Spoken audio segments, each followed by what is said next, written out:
Hello, everyone. I'm Larry Ridley. You're tuned into the NFL on EA Sports. Today's matchup features a couple of big targets who will be looking to get open in the middle of the field. It's Eric Ebron's Lions going up against Fleener's Saints. With that, it's time to hook up with our commentators in the booth as we turn it over to Brandon Godden and Charles Davis. Thank you very much, Larry. As usual, the streets of the nearby French Quarter are alive as we are in downtown New Orleans at the Mercedes-Benz Superdome. This is what it looked like just a moment ago in the heart of New Orleans. Folks, there's no place for this noise to go in the Superdome. It is loud, and these fans are ready for football as their Saints get ready to do battle with Matthew Stafford and the Detroit Lions. And welcome again, everybody. Alongside Charles Davis, I'm Brandon Gaudin. And Larry, he took a moment to highlight the tight ends that we're going to see in this one. I know in our production meeting we were talking about what we wanted to highlight pregame, and you said tight ends. Why did you say that? Because it can be such a matchup issue for defenses nowadays, because these tight ends, they're oversized guys, but they can run as well. So who are you going to cover them with? If you use a traditional linebacker, they're usually going to run past those guys. If you're going to use a smaller corner, maybe they'll be too big. Can a safety match up and run with them and also use enough bulk to keep them from just having their way? So many ways that tight ends are used nowadays. They're fun to watch. Matthew Stafford trots on the field with the rest of his Lions mates, and he's got him at 3-1 right now, a foot away really from being 4-0, but he did take a little bit of a beating against Minnesota in Week 4. He was sacked 6 times. A foot away and a 10-second runoff away, yeah. Right? It was that close against Atlanta from Golden Tate actually getting in the end zone, them getting one more opportunity. But here's what I liked about what Matthew Stafford did against Minnesota. As you noted, 6 sacks. It was a tough day. They ran the ball fairly well against them, but no big turnovers by Matthew Stafford and the Lions. They took care of the ball despite the pressure, allowed them to win that game 14-7. And incomplete to open things up.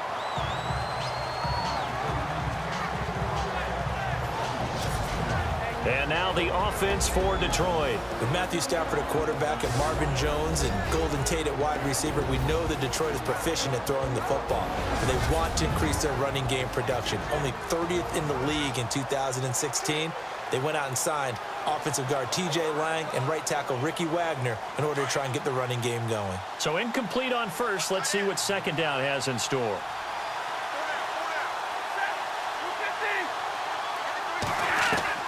To throw again. Stafford. This is screen to Abdullah. And they'll take him down at the 31-yard line.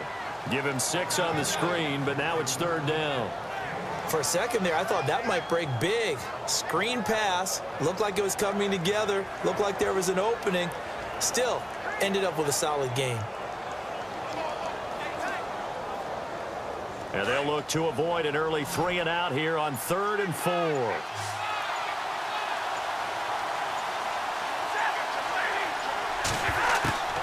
Out of the gun, Stafford. And incomplete. He had nowhere to throw, so he just tossed it away.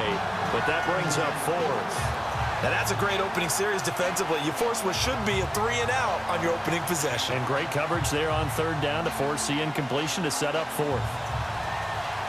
In his 5th year from Appalachian State, it's Sam Martin on to punt. Back deep for the Saints is Ted Ginn.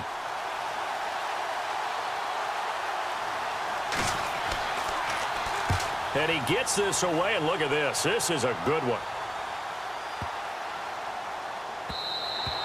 And that'll hit at the 5 and go into the end zone for a touchback. Drew Brees brings the Saints on the field coming off a convincing win across the pond against Miami. Threw for 2 touchdowns, just under 300 yards in that game. And it wasn't the prettiest game. You were there. You worked it. You said on the broadcast this was a flag fest. Yeah, I think that the officials, unfortunately, when they flew back home from London, ice bags on all their throwing shoulders because we might have a couple rotator cuffs that went out. You know, in the first half of that game, 57 plays. 16 penalties called in those 57 plays. There's no flow that gets involved in a game like that.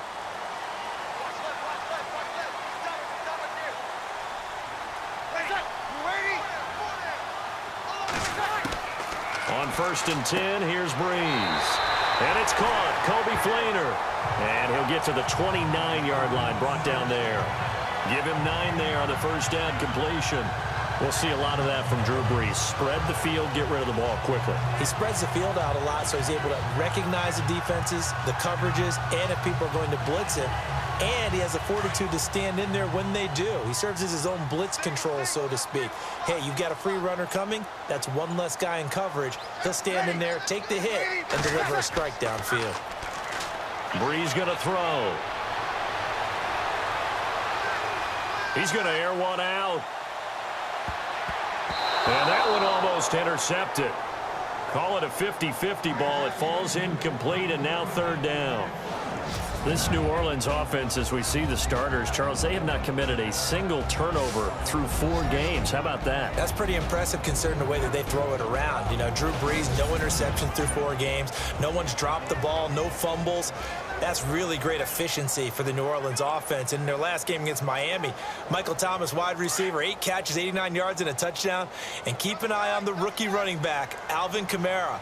10 receptions in that game, over 70 yards, and a touchdown, and showed the ability to run the ball inside as well. They run. It's Mark Ingram, and he's able to get the first before he's taken down at the 36. 7 yards there, good enough to move the sticks. You never know where motivation's going to come from. I remember 2016, Mark Ingram fumbled in 2 consecutive games. They got benched in the second game, but bounced back to go over 1,000 yards for the season. Yeah, first time in his 6 NFL years that he's done that, finished with 1,043. So it'll be first down here after the run.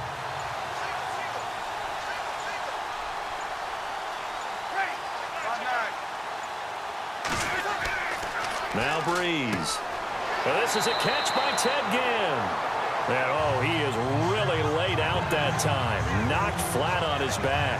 Give him 9 there on the first down completion. That was a nicely run slant route, and what the receiver's trying to do is make the defender think he's going upfield for a deeper route, and then breaks it off, usually after about 3 to 4 steps, and cuts towards the middle of the field. And now what he's trying to do is use his body to keep the defender away from the football and get the quarterback a really nice target. On second down, Ingram trying to find a lane, but instead he'll get back to the line of scrimmage, and no more. No gain on the play, and now they're faced with a 3rd and 1. Starting 11 here for Detroit on defense, and a group that's been much more opportunistic than they were a season ago. They've got 11 turnovers. All of last year they had 14. And what that's done for their defensive unit and their team overall, it's spurred them. They've handled field position because they take the ball away from people, giving the offense extra opportunities, and they've scored themselves in special teams.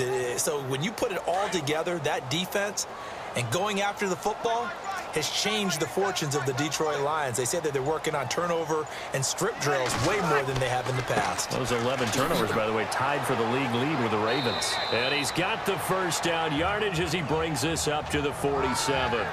Only 3 there on the pickup, but that's enough to move the chains.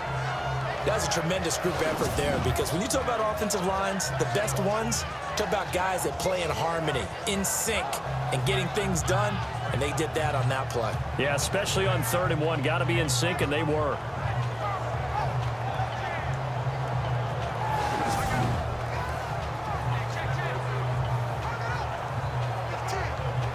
And here comes play number 6 on this drive.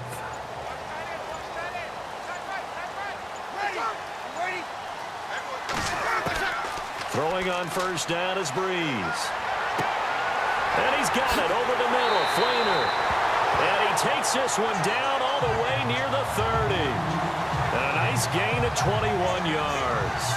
Brandon, lest my eyes deceive me, I think they found a matchup that they're trying to exploit here, don't you? I mean, it's the second time they've gone to him here in this drive. Yeah, opening drive. It's a tone setter, right? I think they're going to be looking his way a lot. Yeah, and I think that the way things are going right now, they like him as a featured receiver. Let's see what kind of adjustments the defense is going to make to try and take that away.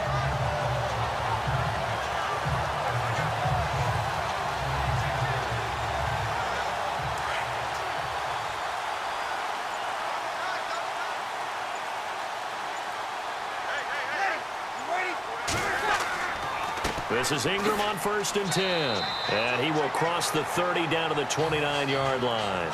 A gain of 3, second down. The Lions gave up 177 rushing yards to Seattle in their playoff loss last year. And DeAndre Levy, their best inside linebacker, no longer with the team. That made Jared Davis out of Florida a really good selection for the Lions.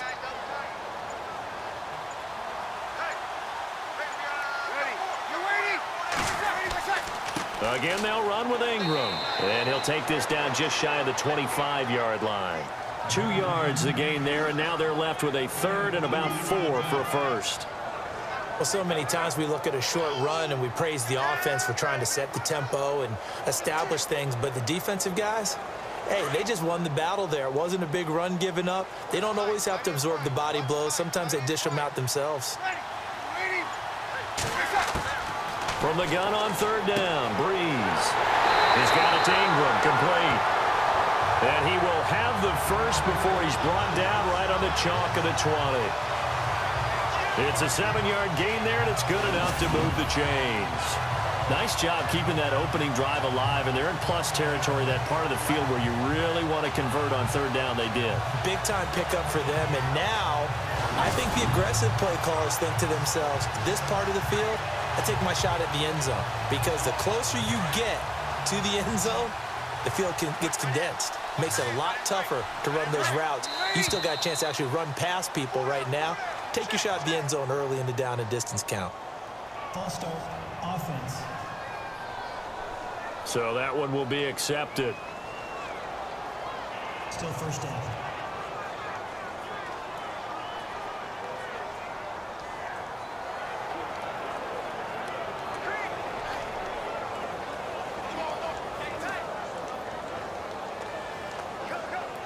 Long drive. The defense just cannot seem to catch a break and get off the field.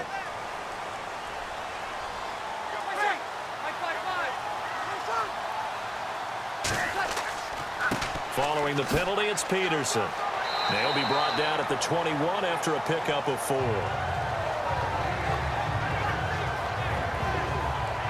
Some of the most unselfish players on any football team, defensive tackles, because we ask them to just eat up blocks and allow other people to make tackles. But when he can make a play himself, as we just saw there, that's a big day.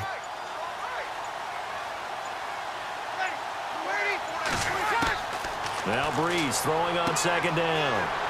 He's going to leave this for his running back. It's complete. And he is out of bounds, but not before taking this down to the 8. A solid pickup of 13 sets him up first and goal. His passing's been on point on this drive, hasn't it? Been very accurate, gotten the ball downfield, gained nice chunks of yardage. But now, in this situation, the field is really condensed, partner. So if he's going to throw the football, that has to be pinpoint here. I was going to ask you about that. Field shrinks, has to be sharper, but it's been a good opening drive so far. Now they just want to see if they can cap it off with the bell ringer and put it in the end zone. Well, just play after play after play on this long drive for the offense.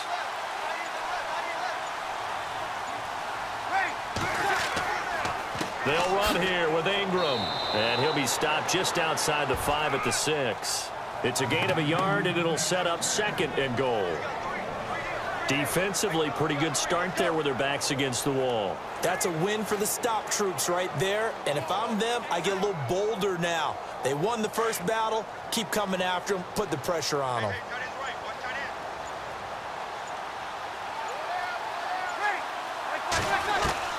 Breeze to throw on second down. And he's got it. Touchdown, Saints. Brandon Coleman from 6 yards away. And the Saints have taken the early lead.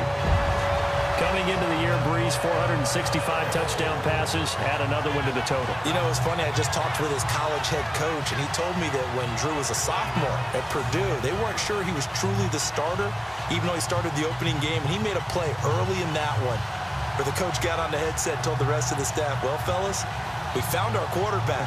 Now we got to make sure we find the rest of our team. Breeze hasn't looked back since.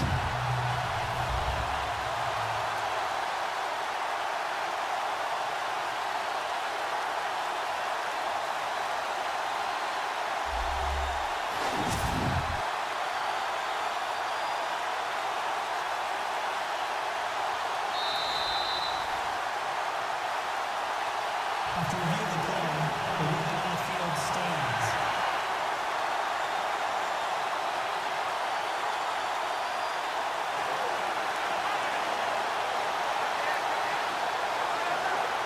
Will Lutz on for the point after. And it's good as the Saints have a 7-0 lead. That one was an extended drive, 14 plays all told. And it ends with a touchdown for New Orleans.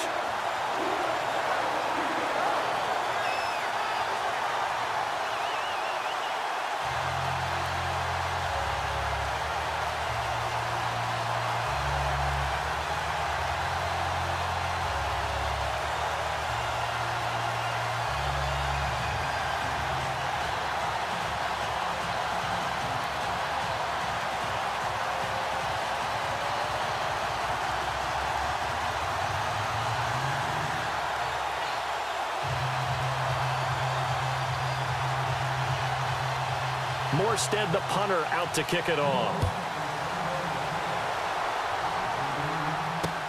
Fielded about a yard deep.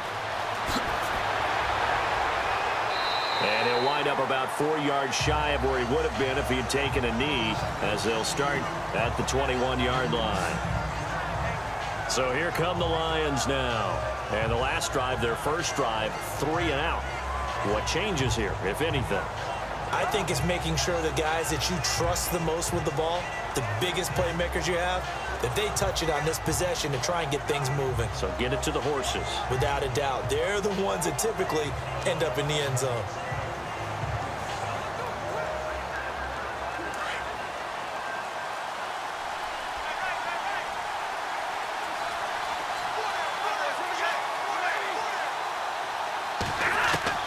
Now a first down throw. Stafford. He's going to sling this deep downfield. Oh, incomplete. The rookie had it and lost it there. And it'll be second down. Here's a look at the Saints defense coming off their first shutout since 2012. I think their moves in the offseason, picking up A.J. Klein from Carolina to be a starting linebacker, their drafts, their last 3 drafts, 21 guys picked, 14 of them were defensive players, all starting to come together and pay off for this New Orleans defense. They're quicker, more aggressive than I've seen them. Cam Jordan, their defensive end, plays at a Pro Bowl level each and every week. Unable to connect on the first down pass play. Now it's second down.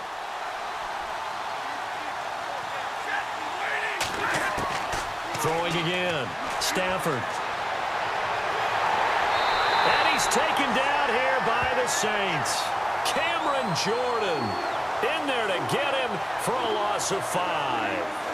Partner, I know the ball security's preached like crazy, but every now and then you've got to know when to get rid of the football and save a little bit of yardage if you're a quarterback. Because now if you're the offensive coordinator, what does it do if it was 3rd and 10 versus 3rd and much longer as it is now? Yeah, it changes everything in terms of play calling and the pressure you might expect to face on the very next down. Had to throw the ball away and save the yardage. He didn't get it done.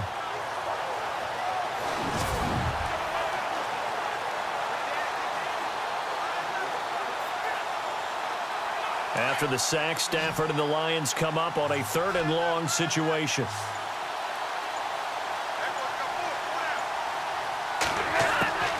A shotgun snap for Stafford.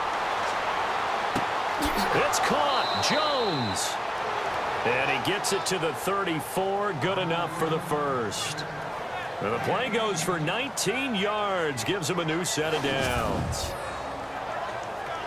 He's such a good route runner. Shows it there on 3rd down. Very proficient and a good pass. And you know what I've observed over the years in the NFL? The better a route runner you are, the more confidence your guy's going to have in you to go to you in important times because he can trust you being in the right spot, and they connected there and picked up a first down.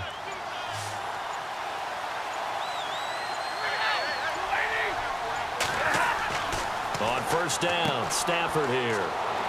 The completion good. This is Eric Ebron. And able to get this one across the 45 before he's brought down. Back-to-back nice gains. That one for 14 yards and another first. Eric Ebron's got skills to spare.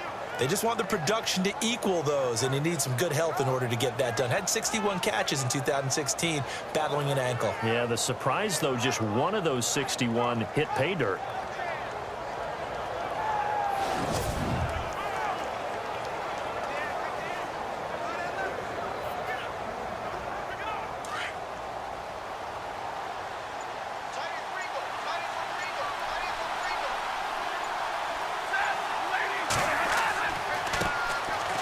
Now here's the first carry for Amir Abdullah. And he takes it across midfield to the 45. 7 yards on the pickup there, and it'll leave him with a 2nd and 3. If these kinds of lanes are available, you have to feel like he's going to have a pretty big game on the ground. Yeah, you can tell early on he's got a little burst in his step, and that's a big pickup right there on first down.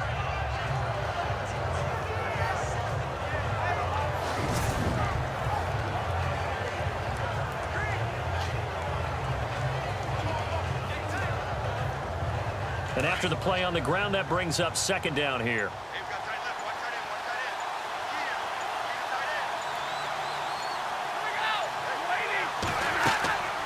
Again, it's Abdullah.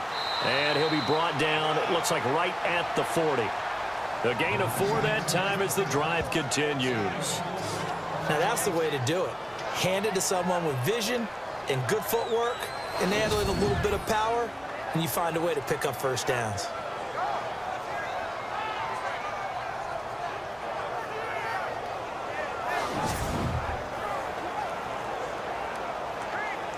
So they pick up the first down after the run, and now they approach for the fresh set.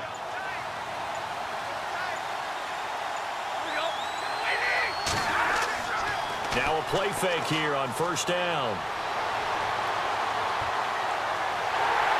Oh, the ball comes out on the hit, but they'll say it's incomplete. They're bringing a lot of pressure here already in the first quarter. Already sacked him once. Now they get in there and knock another one away. You think maybe that Tucker rule being gone makes defenses a lot bolder? Yes, indeed. That time, lucky that the arm was going forward, incomplete pass.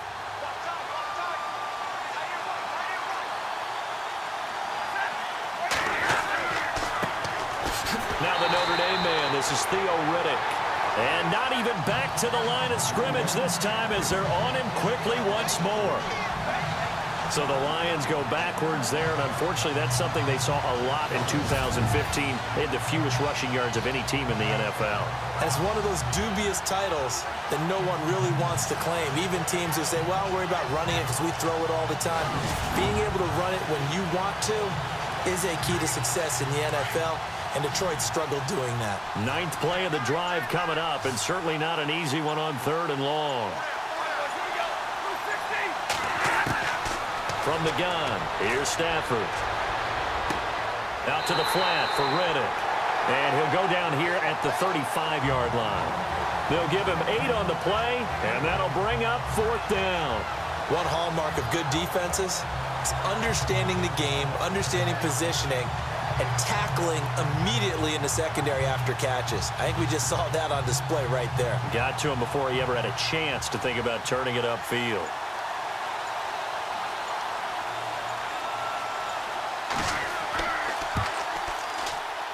And I don't think this has the carry. It does not. It's no good. And this score will stay right where it is. Everything looked good. Good snap, good hold. Sometimes, though, the ball just doesn't want to go where you want it. And this one winds up no good.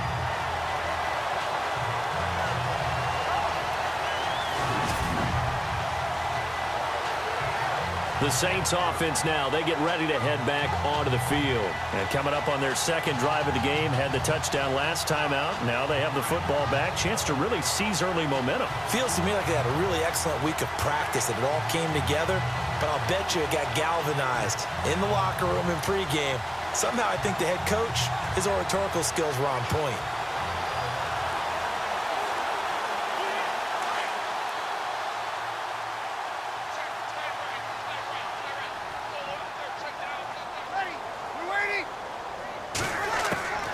Breeze now on first down. And that's going to be incomplete. Kobe Fleener, the tight end, his intended target. That'll bring up 2nd down. I know our vantage point might be a little bit better way up here, but that looked like an ill-advised throw to me. I didn't see anything open, and this play just didn't look right from the beginning. It did not. I thought he might get outside and just chuck it away. Dangerous pass, incomplete.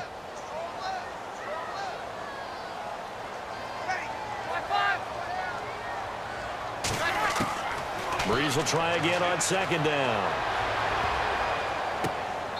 It's brought in here by Willie Snead. Breeze finding Snead there for a Saint first down. And defensively, they were in zone coverage there. Do you have to be a little careful you're losing playing against a good quarterback like he is to not play too much zone? Yeah, you have to be careful about how much time you're giving up. I think it's a good point you just brought up. So maybe if you still want to play zone, you go to a zone blitz scheme.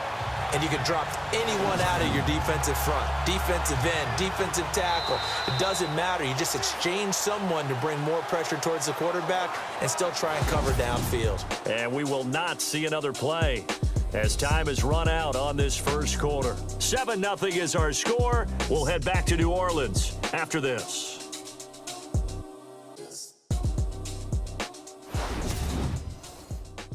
The NFL on EA Sports is fueled by Gatorade, the sports fuel company. With Charles Davis, I'm Brandon Gaudin. It's Saints football to begin quarter number 2, and they've got it here with a first down.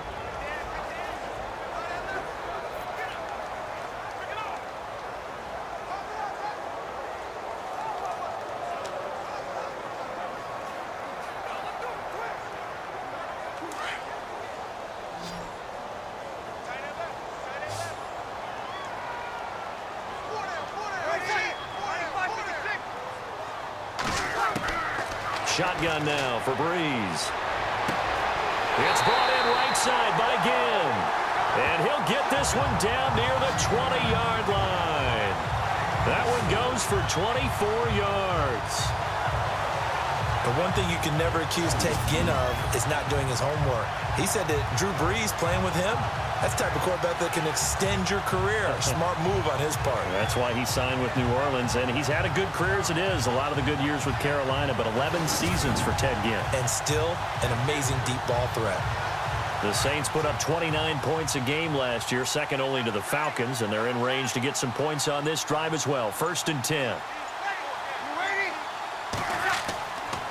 On the counter, Ingram. And he'll take this inside the 20 and down to the 18. Give him 3 on first down. It'll set up a 2nd and 7. Well, he hasn't made much of an impact in the running game thus far, and after that last run, not much is going to change in that area. He hasn't been able to get anything going, and really the offensive line not helping him much.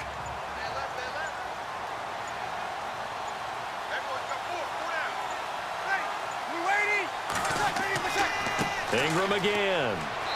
And he's going to fight his way forward here for a modest gain. Give him 4 on the carry, and it'll make this a 3rd and about 2. When you find that kind of yardage, you couldn't be more confident as a ball carrier. And guess what? You're going to go back and tell your offensive coordinator, I'd like to keep carrying it, thank you. The Saints on 3rd down. A perfect 3 for 3 as they look to keep that streak going. Here it's 3rd and 2.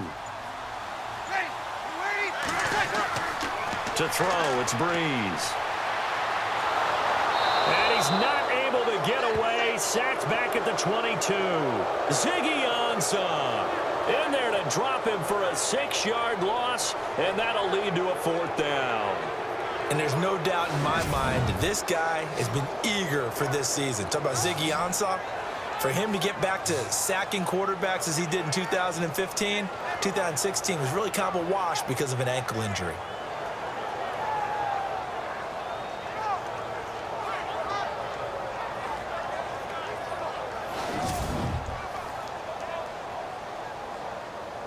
On 4th down, off goes Drew Brees, and on comes the Saints kicker Will Lutz for the field goal attempt. Right hash, 37-yard attempt. And Lutz puts this one through. And the lead moves to 10-zip. So it's a 7-play drive, but it stalls out in the end. Let's credit the defensive front 7. They were a little leaky at the start of the drive, but they stiffened toward the end.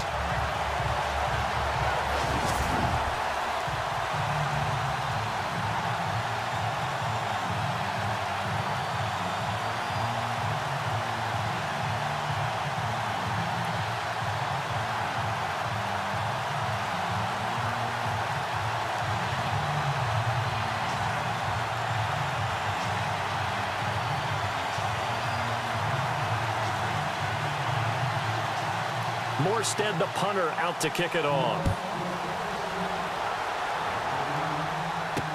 This is fielded at the goal line. And he is going to field that one. Knocked down hard.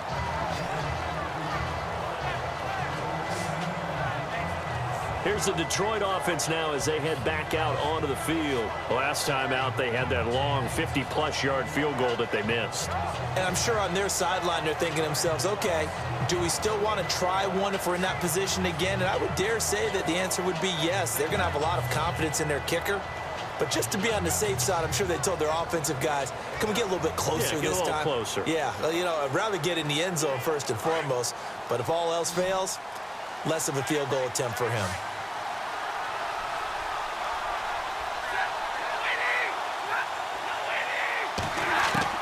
Stafford on first down. And the tip there altered the ball flight, and it falls incomplete. It'll be second down.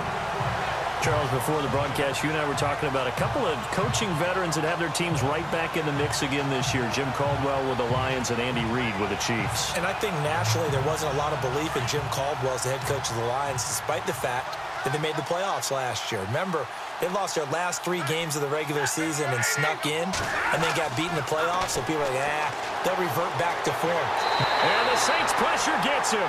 Brought down for a sack.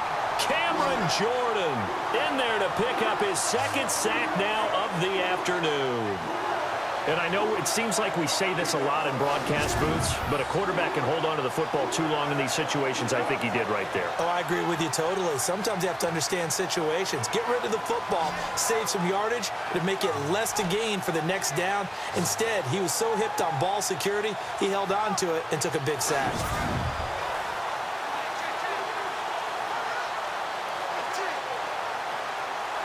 After the sack, Stafford and the Lions come up on a 3rd and long situation.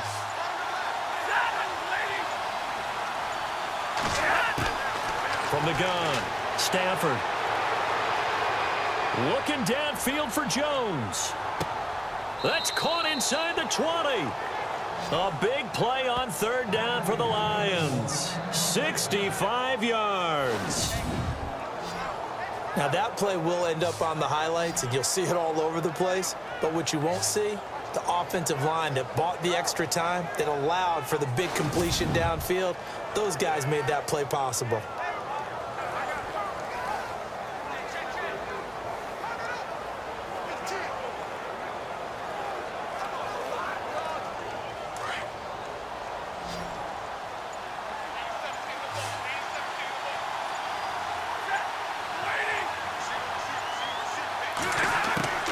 From the red zone now, Stafford.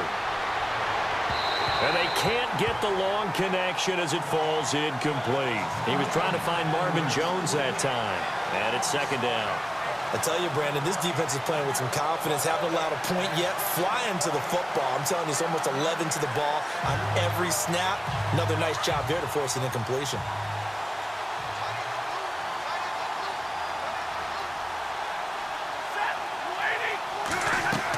The 2nd down run for Abdullah. And he's able to get this inside the 10 now to the 9. 2nd down a little more productive than first. 7 yards on the gain. It gets him to 3rd and 3 now. Nice job there defensively on 3rd down. Not only did they string the play out, but they didn't allow any room for a cutback. Really well organized on the defensive side.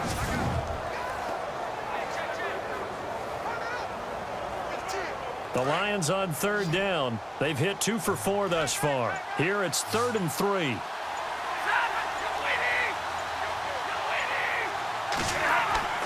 Play fake to Abdullah. It's Stafford.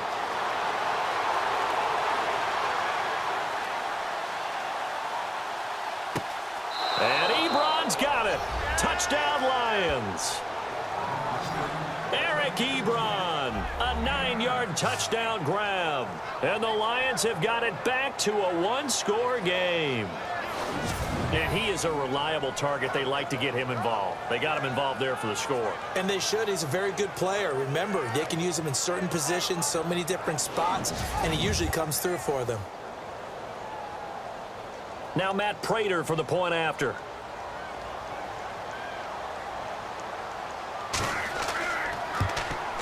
And they're back within a field goal. It's 10-7 now.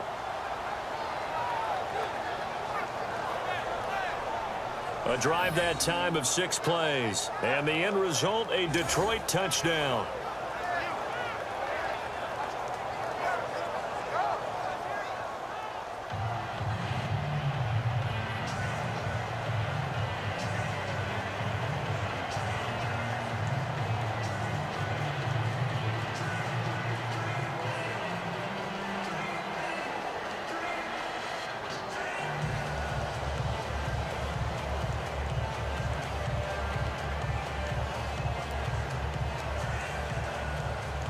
Martin, the punter, now out to kick it away. That'll be taken in the end zone. And he won't return this one. He'll go down to a knee, and they'll start at the 25.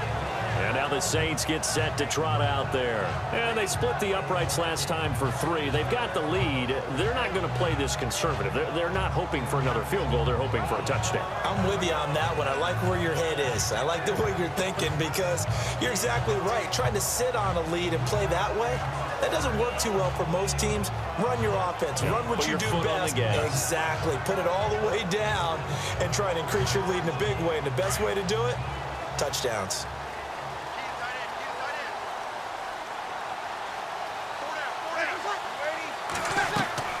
They'll run with Ingram here to begin the drive. And he powers his way up past the 30. It's a 6-yard gain on the ground, and that'll make it 2nd and 4. He hadn't had a ton of success here so far, but you get the feeling that he might be on the verge of popping one. Yeah, even on that one, there was a little bit of a hole, but it closed there quickly at the end.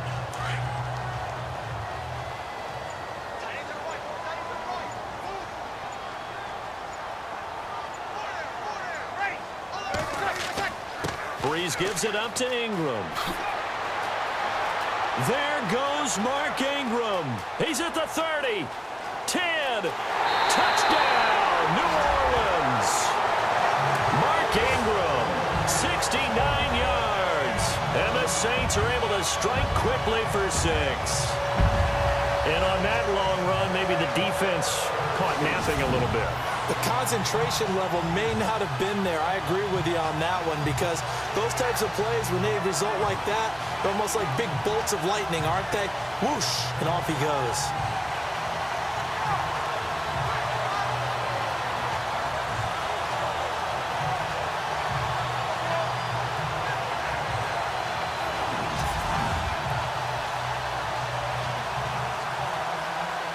Wants to try to add the PAT.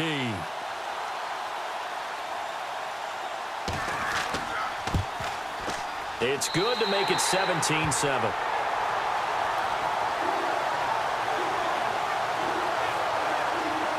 That drive started on their own 25. 2 plays, 75 yards later, into the end zone.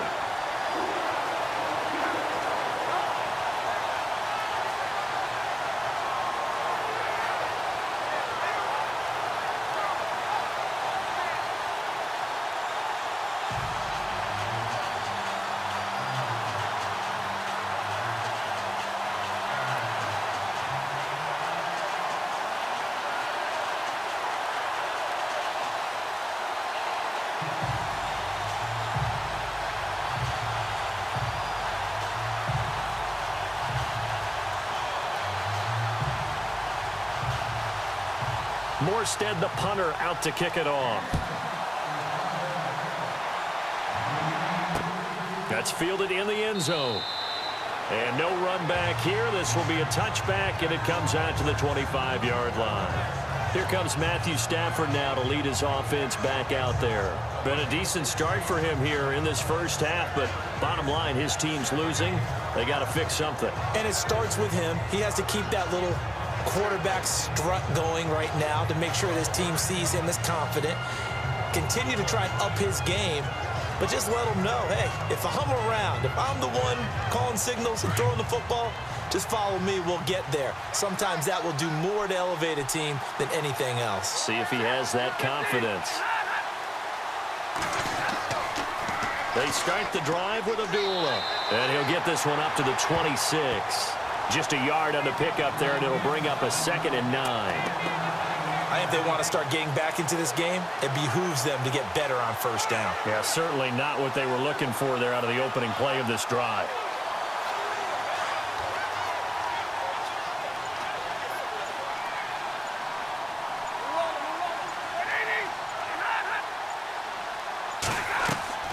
They'll fake the give. Now Stafford. And the pressure gets to him and brings him down. Stafford is sacked. Cameron Jordan getting him once again, his 3rd sack of the afternoon. I'm starting to feel for that quarterback back there. I mean, you know me. Normally, don't have a lot of empathy for the QB, right? In this case, Definitely. He's been under constant duress this entire game. I don't know how he's surviving back there. And to think, there's still a long way to go in this football game.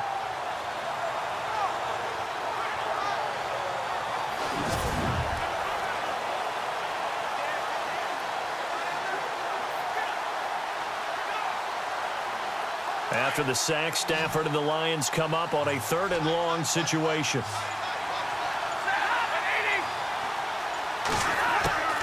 Operating from the gun, Stafford. Caught on the right side by Jones. And he gets this one all the way up to the 40. The 21 yards there as they convert on 3rd.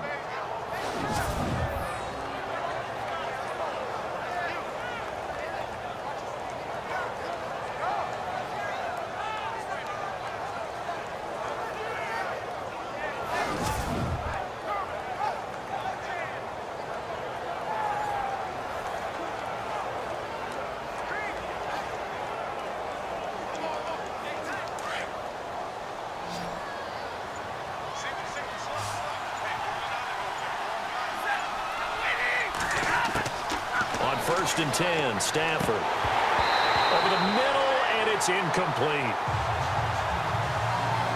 Well, that pass being off the mark, Charles, gives me a chance to get your NFC surprises so far in the season. I'm sure the Rams being at 3-1 is at the top of the list. I concur. There's no doubt about it. Leading the NFC West, Sean McVay, 31 years old, younger than you. How about that? He is. Leading the team, and they're playing really well for the young coach right now.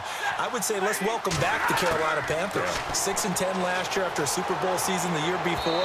They went to New England and beat the defending Super Bowl champions with a field goal late. Really impressive start for the Panthers.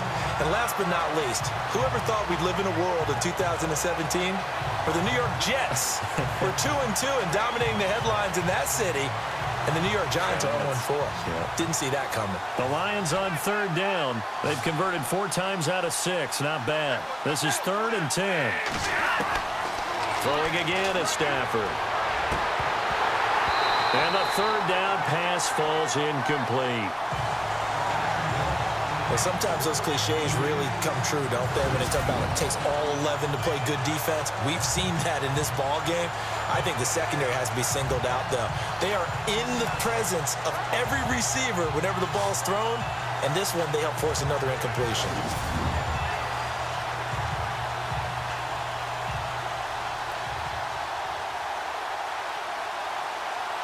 Here's Sam Martin now. On for his 2nd punt. He'd take a repeat of his 1st.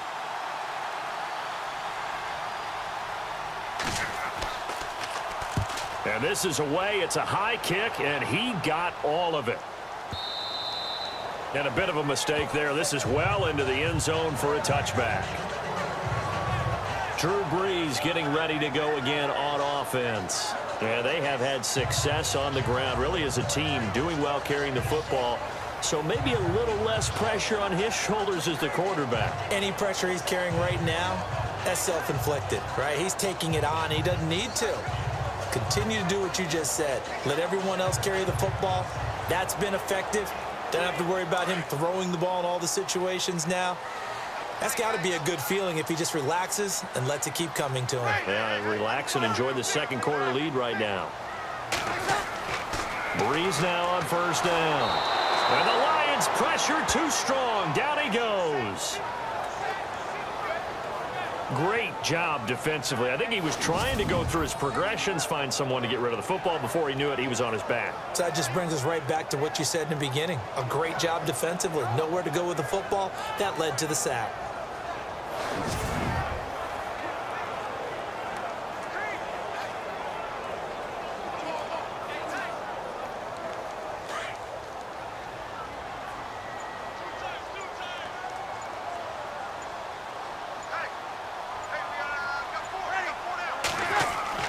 A 10th carry here for Mark Ingram. And he's going to be taken down right at about the 15-yard line. Call it a 3-yard gain, but they'll be forced into a 3rd and 15 coming up. Let's give a lot of credit to the offensive line. They've been able to move the ball really well on the ground the entire game, and while that wasn't a huge one, that's okay. They'll take them in short, steady bursts. The Saints on third down. They've been good, 3 for 4 thus far. This will be 3rd and 15. Working from the gun, it's Breeze. He goes underneath to Ingram. They pick up 10, but it'll still lead to a 4th down. That's certainly playing down in distance very well by the defense, isn't it? Take whatever you want underneath, by all means.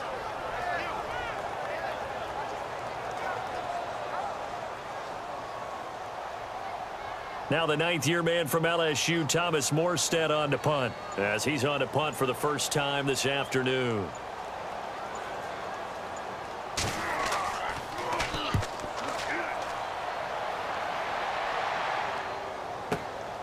Taking it about the 16. A big boot that time. 57 yards the official distance. And the Lions will take over. So the Lions offense ready to go back out onto the field. And with this deficit, you can't have too many more drives like the last drive where you had to punt it away. You know what I would tell my offense right here? The punter doesn't exist, guys. He doesn't even exist. He's not a team anymore. I just cut him, all right? So you've got to go out and create some offense for us here and give us some points. No way does that guy get on the field on this drive. Poor punter. Yeah, it wasn't his fault. But, hey, listen, there's got to be casualties at times. We're trying to win a game. On first down, it's Stafford. Throwing over the middle, but it's incomplete. Hey, partner, while we have a second, wanted to mention Deshaun Watson giving up his first game check to those 3 Texans workers in the cafeteria who had lost so much in Hurricane Harvey. How cool was that? It's cool, and truthfully, it's not surprising when it comes from Deshaun Watson. Do you remember during the draft, after he got drafted, he read that letter to his mother? Yep. This is a kid who's empathetic, cares about people, cares about the world, and for him to make that gesture, the only thing that he's worried about is that it actually got out. You know, I don't think that he wanted it to be a public thing, but it just tells you just about who Deshaun Watson is. And how about his follow-up in the game? Yeah, he was against unbelievable. Tennessee? I mean, boy, he paid that off in a big way. And those workers, they'll never forget that. And everyone knows Deshaun Watson, he's the real deal in every aspect. The Lions on third down. They've hit 4 of 7. This will be 3rd and 6. Out of the gun, Stafford. And that is incomplete. Well, they've had a pretty frustrating first half here offensively, and that just continued there with that incompletion. And definitely frustrating for them, but heartening for the other guys. Those stop troops, they're enjoying things right now because they've made it very difficult for them throughout the half. Here's Sam Martin now as he's on to punt for Detroit.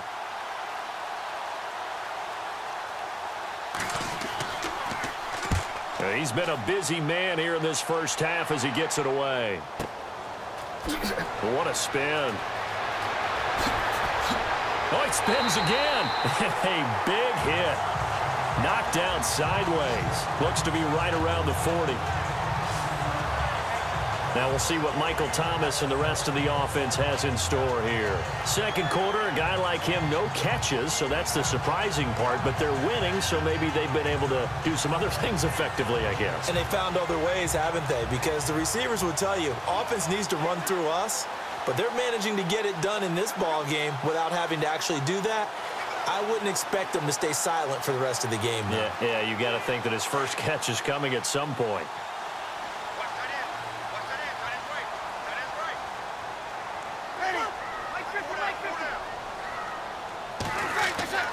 On first down, Breeze. And he's got it over the middle, Fleener. And that is what you call a hit stick. Put down to the ground hard. Not a big window to throw. Coverage wasn't too bad there. Yeah, they had him under wraps pretty well, but somehow able to muscle his way open and catch the ball.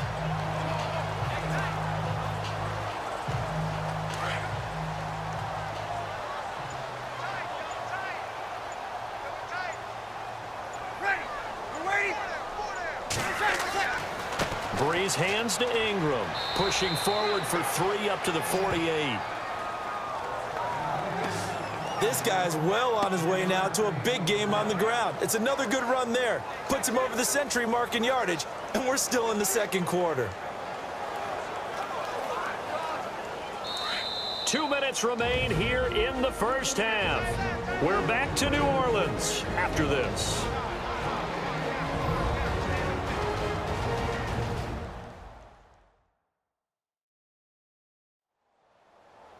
A reminder coming up at halftime, Larry Ridley will join us from Orlando with our halftime report, but business to take care of before that.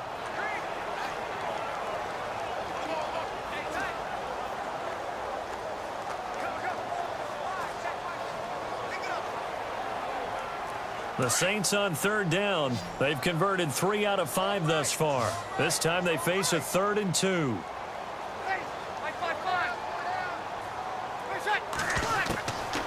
From the gun, it's Breeze. And this is going to be incomplete. Let's face it, perfection is something we all chase, whether it's playing this game or whatever we do. Hard to attain, but that's what they were searching for as that pass goes incomplete. Here's Thomas Morstead now as he's on to punt for New Orleans.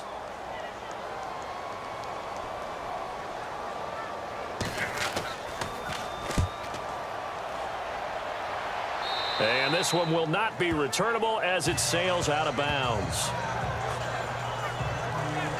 Getting set to go again, Matthew Stafford trots back onto the field. Been a decent start for him here in this first half, but they're losing. And I think as the captain of the offense, you probably always feel like you need to do more in that situation. The best have always felt that way, and they won't settle for anything less. So right now, his goal is to increase what he's doing on the field, try to make sure his teammates come along with him, and he feels like if I do better, everyone will do better. And that's what we're seeing from him right now. Got to have a little extra determination. Yeah, a little extra determination. He has thrown the touchdown pass. No interceptions for him personally to this point. Throwing on first down. Stafford, and his pass incomplete. Charles, quickly looking back to last week in the NFL, a couple key quarterback injuries. Marcus Mariota, Derek Carr, both went down. Actually, they both went down last year in the same week with an injury. They certainly did. I believe it was week 16 last year, right? Game 15. Both of them hurt, lost for the season. Carr's team made the playoffs, got beat eventually by Houston. Of course, Mariota's team lost their chance to make the playoffs when he went down with his injury. Mariota this year, day-to-day, hamstring strain. They expect him to be back. But Derek Carr, was it a broken transverse process in his back? That means he broke a bone in his back? Yeah, at least 2 weeks. I'm leaning on you for that one. Transverse process fracture. Yeah, it means it hurts. Eric Ebron, the big tight end, is intended target. And that'll bring up second down. But not to get too overcritical there because he knows what he's doing, but his shoulders looked a little off-kilter there when he threw that. I don't think you're being overly critical there. You're just analyzing it, and he gets those shoulders right. That pass will go from incomplete to complete.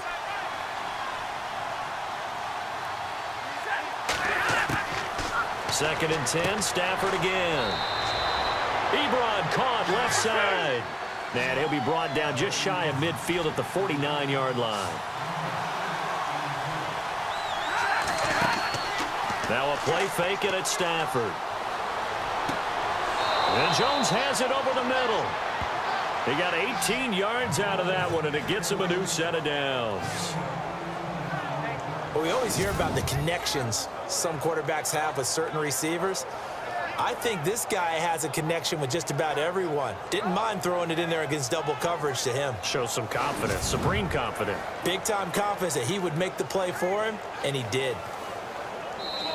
Now whistles come in. We're going to get a timeout here by the offense, as they'll stop it with just over a minute to go before halftime.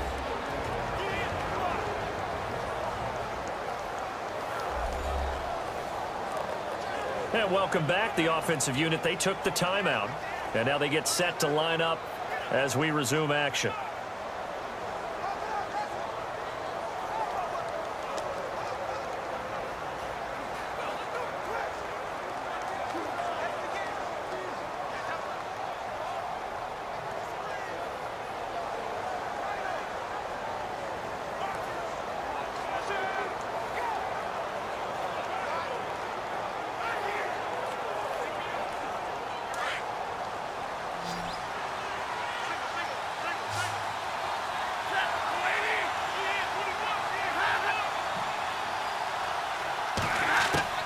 Now a first down throw. Stafford.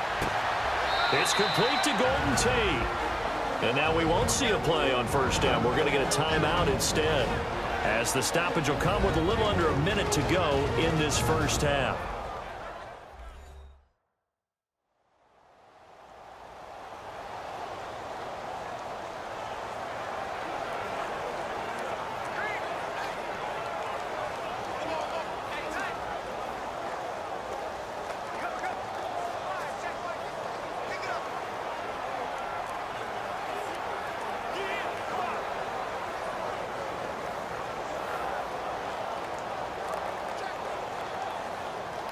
And here comes play number 6 on this drive.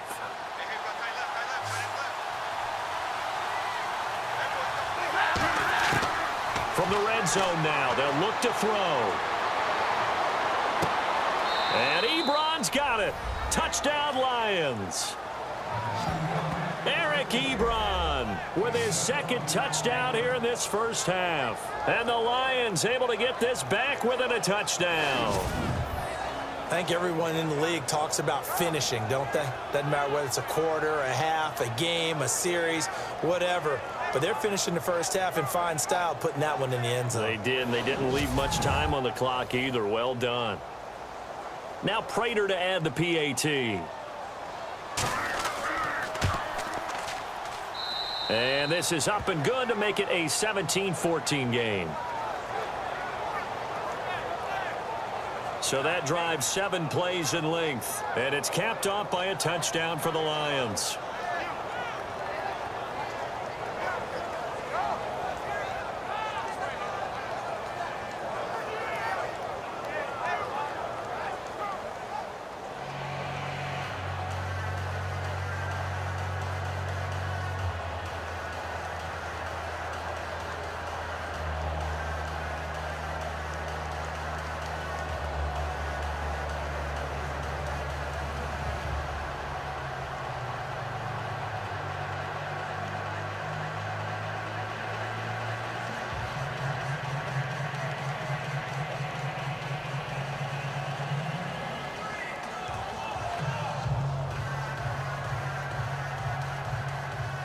Martin, the punter, now out to kick it away. This fielded a few yards into the end zone.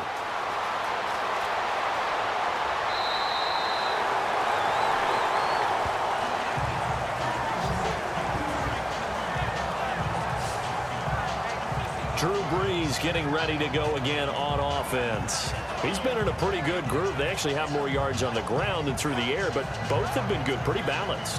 And have we ever met a coach when we've talked to him before a game that hasn't mentioned wanting to be balanced? No, because then you've got both sides hitting the defense. They don't know what to expect, right? It really helps your play calling, because now you're in a position where you're competent in either aspect of the game.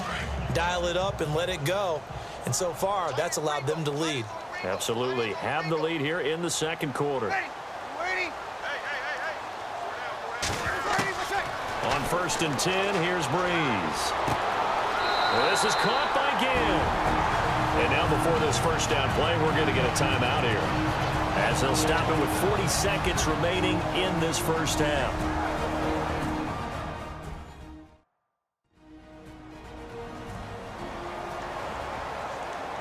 So the offense takes the timeout, and they are back out and ready to rock.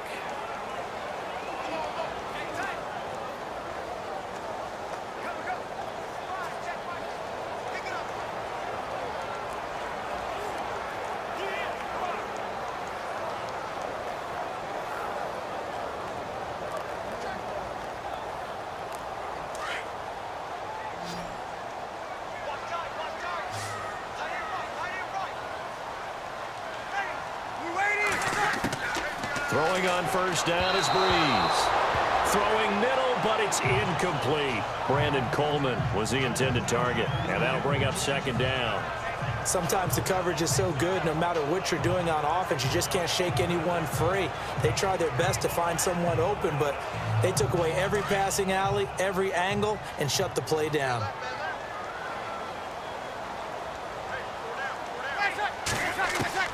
Back to the air on second down. It's Brees. Catch here, left side, Thomas. And he gets this inside the 35-yard line. Now hold everything here. We're going to get a timeout by the offense, as they'll stop it with a little over 30 seconds to go in the first half of play. And we are back here. I'm Brandon Gaudin alongside Charles Davis. So the offense takes the timeout, and now we're set to get going.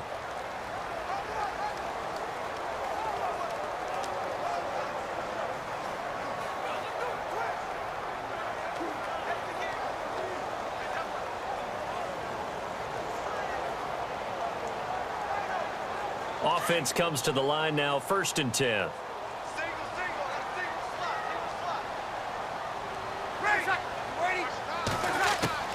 Again, it's Breeze. Staying on it. Now Breeze lost the football. But fortunately, the Saints were able to hold on to it, so they will indeed keep possession. Now, before this second down play, we'll get whistles and a timeout, as the clock will stop with 21 seconds to go here in the first half.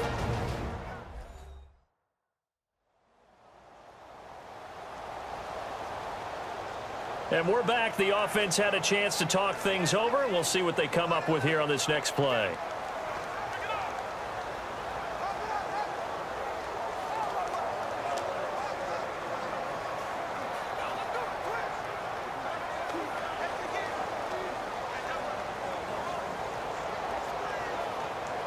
The fumble, but they're able to maintain possession. Now it's second down.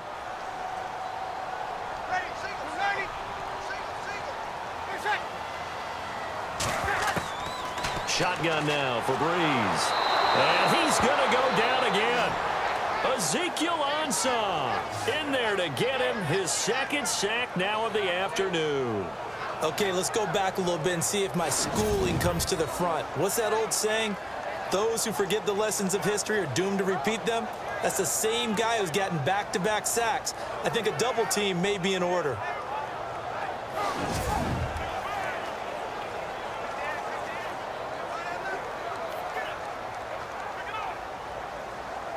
And they line up now for what will likely be the last play of the first half.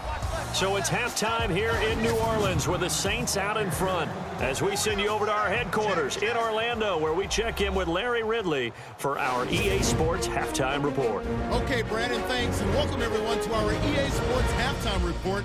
Let's get to the highlights. The Saints are happy to be sitting in the locker room with a lead. The Lions didn't play their best, and they'll need to be at their best now to come back. All right, let's get it going. Let's roll those first half highlights. Saints with possession halfway through one. It's Drew Brees hooking up with Brandon Coleman. And this play will go for 6 as they get out to a 7-0 lead. Lions on offense midway through the second. Saints with the ball midway through the second. Nice work to make the catch in double coverage. And he caps off the 6-play drive with the score, cutting the deficit to 3. Now 1st and 10. Here's Matthew Stafford connecting with Eric Ebron. And he caps off the 6-play drive with the score. Thank you, sir. A field goal separates these two teams as we come back for this second half.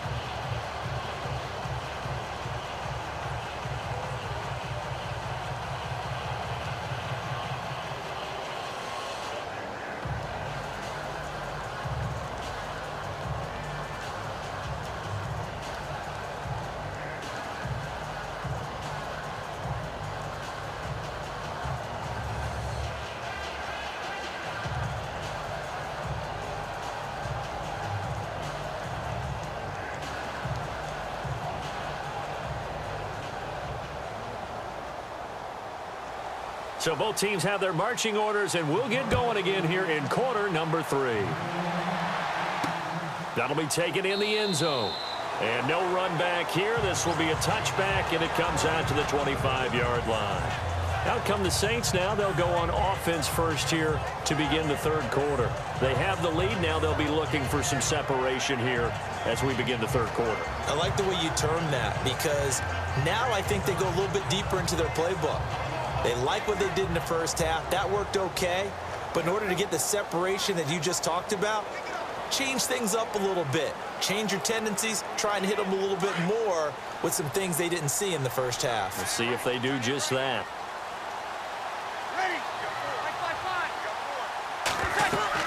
The third quarter starts with a run by Peterson. And he will lose yardage and be backed up to the 24. That's going to go as a loss of a yard, and it'll be second down. Every year I go to the combine and marvel at the speeds that linebackers are running nowadays. They run like DBs. And let's face it, they know how to finish plays too. Eyes up, head up, run right through them.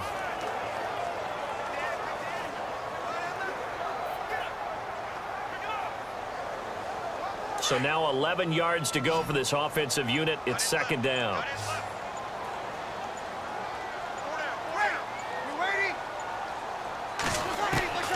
To throw is Breeze. This one complete to Ingram. And he'll get this up past the 25 before he's out of bounds. It'll be a 3-yard gain, and it'll be third down. I know most of the time when the ball's in the air, you're thinking wide receiver, tight end, but running backs, they can be a big part of any passing offense nowadays. The Saints on third down. They've hit it 50%, 3 of 6 to this point. This is 3rd and 8. Now Breeze.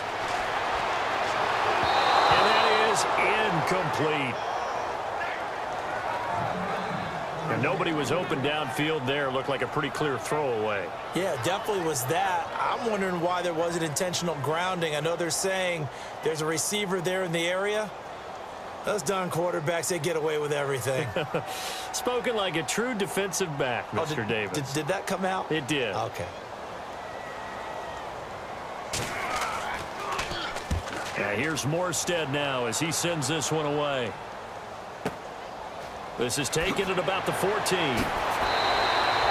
Give him 11 yards that time on the return. And the offense will take over with a new set of downs. So we get a look at the Lions offense as they get ready for their first possession of the second half. They were able to get the stop defensively. Now a chance really to set the tone here in quarter 3. They can really take charge, can't they? And this is probably how it was drawn up at the half. I think we can go inside the locker room, all right? And I think we would see up on the grease boards, stop them defensively, get the ball back for the offense, and let's go downfield and score. Seems simple, right? The last part, we have to find out if that's going to happen. But the first part worked to perfection. Did exactly what they wanted, and now their offense has to pay it off. See if they can get the latter 50%. And nearly picked off there, and it would have been a great time for their first pick. Instead, it's second down. Charles, want to make a quick pivot and get your thoughts on the running back injuries from last week in the NFL. Gosh, we had Dalvin Cook, Chris Carson, Ty Montgomery as well go down. You hate to see injuries with anyone, but if we're going to keep it to the running backs, how about Dalvin Cook and Chris Carson, both rookies who had taken over as the lead running backs for their respective teams, Minnesota and Seattle. You hate to see them gone. Ty Montgomery transitioned to become a running back last year. He's the lead guy for Green Bay. Rib injury, they say it's not as serious as suspected, but still, a rib injuries for a running back, that's tough to deal with. Yeah, and really tough for Dalvin Cook with a torn ACL done for the season. And the hit jarred it loose. It's incomplete. It's a lot of contact going on there, and in the end, unable to keep 2 hands on the football and bring it into his body. Everything looked pretty good until the finish. The Lions on third down, 5 out of 9 thus far. This is 3rd and 10. From the gun, here's Stafford. And he couldn't hang on to it through the contact. Incomplete. I don't know, he had to be pretty quick with his fingers to start and stop after the ball hit the ground. I'm giving him some credit. Well, I'm thinking about the mental focus, you know? Yeah. The mental focus. Yeah, that's true. Got to stay with it. That's true. Here's Sam Martin now. He's been terrific so far.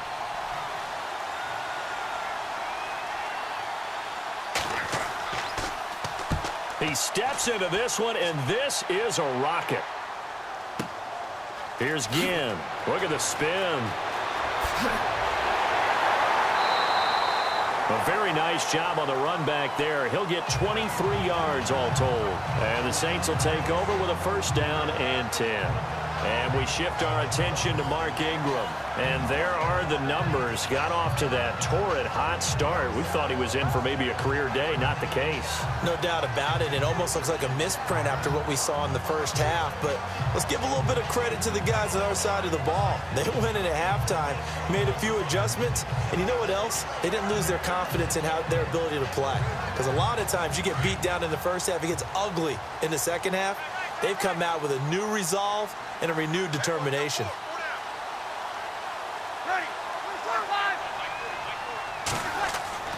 Now a play fake here on first down. Left side and caught by Fleener. And he'll be brought down somewhat awkwardly here, and a late flag as well. I think this one's going to be a face mask. Personal foul. Face mask. Defense.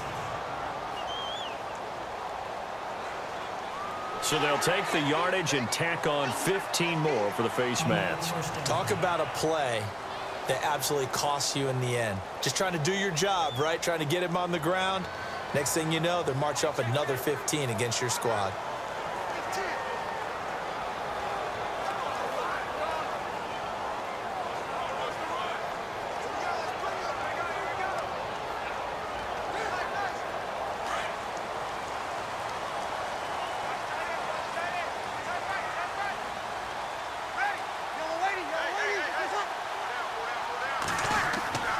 After the penalty, it's Ingram. And able to push his way forward here for a good little gain. Yeah, give him 4 yards there. It'll be 2nd and 6. Tough running there. That's a hard-earned 4 yards. Yeah, those are the unsung kind of runs. They don't fill up the stat sheet, but they do set you up in good position on 2nd down. See if they stay on the ground for 2nd down.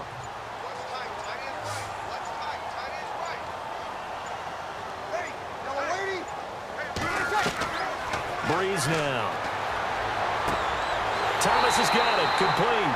And he's going to get this inside the 30.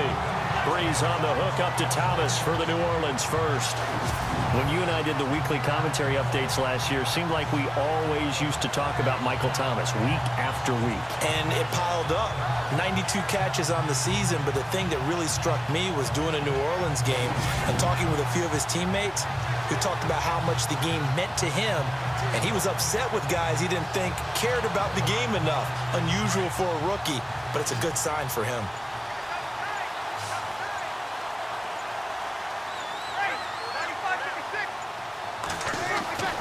Breeze now on first down. And brought in here by Fleener. And he's brought down, but not before reaching the 8-yard line. And a nice gain of 21 yards. And there's another completion to the tight end. And let's face it, it is hard to overthrow a 6'6" target. It is indeed. Quarterbacks like their speed guys. They like that huge 6'6" target that they've got in him. They really do. And it reminds me of what one great tight end told me once.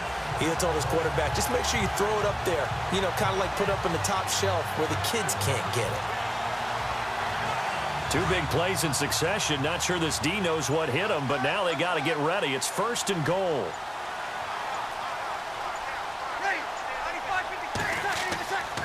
A handoff. It's Mark Ingram.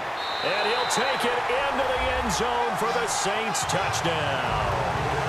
Mark Ingram, his 2nd touchdown of the afternoon. And the Saints add on to their lead.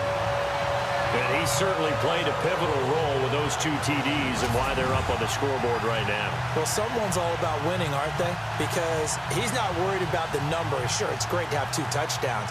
And the bottom line is what he's doing is contributing to their lead. He wants to continue to do so.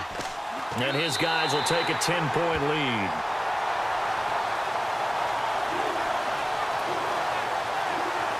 So that drive, 4 plays. And it's Mark Ingram who caps it off with a touchdown run.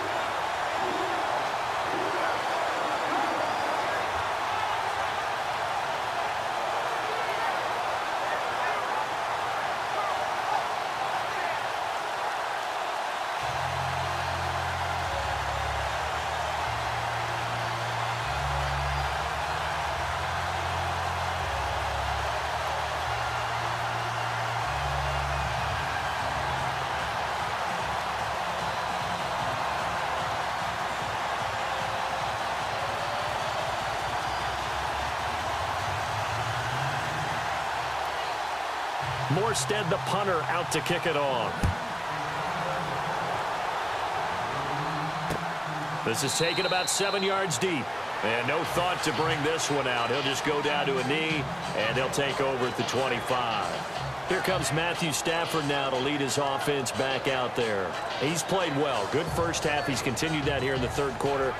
But my question, when you're a head coach, what do you look at stat line-wise for your coach? Do you go right to turnovers? You really do. As much as coaches don't want to talk about that, that's where it starts. When I played in college, our first rule for every game, the team making the fewest mistakes will win. And that's kind of how they judge you.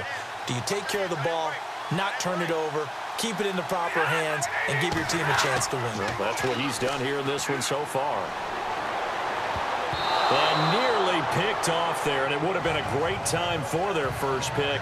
Instead, it's second down.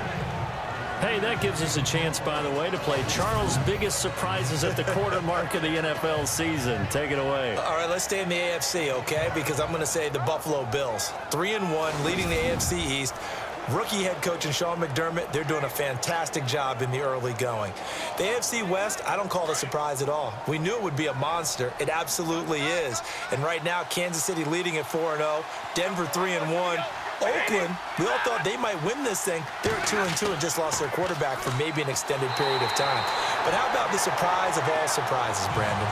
The New York Jets are 2-2. 500. Not 0-4. We all thought that the next week or this week coming up when they played the Cleveland Browns, it might be the 0-0 Bowl. Instead, the Jets have 2 wins and looking to add a third.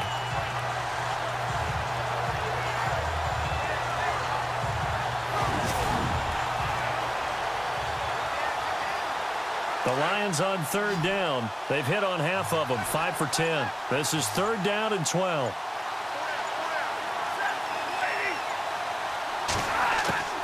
A shotgun snap for Stafford. He's going to let one fly for Tate. Oh, and a bad throw there. It's intercepted. Marcus Williams, the rookie from Utah. And he'll take it across midfield to the 46-yard line. Partner, when you're playing cover 2, this is like a tag team for the safeties. Each of them gets a half-field responsibility. Their job, stay as deep as the deepest receiver in any zone, read the football, and go make a play. In this case, the free safety made the best play, an interception.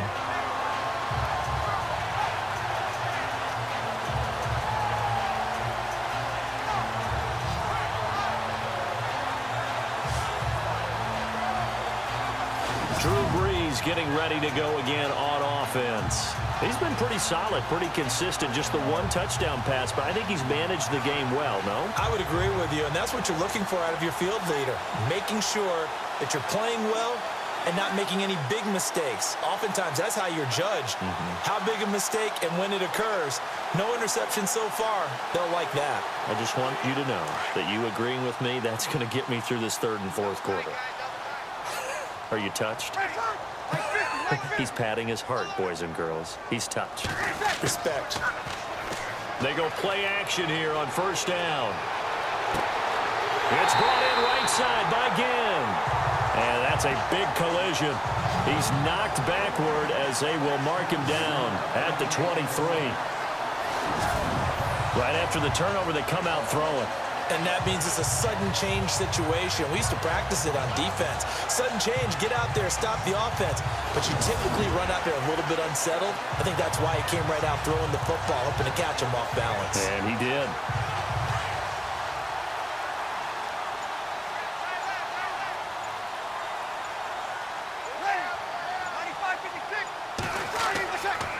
Now a handoff to Ingram. And for one of the few times here today, this run's not going to go anywhere. No gain on the play there. Second down. And there's a nice stop for the defense. They've had a tough time containing this guy all game long, but maybe they can build a little bit off of that play, a little bit of confidence, a little bit of momentum. Yeah, every now and then you can actually tackle that guy.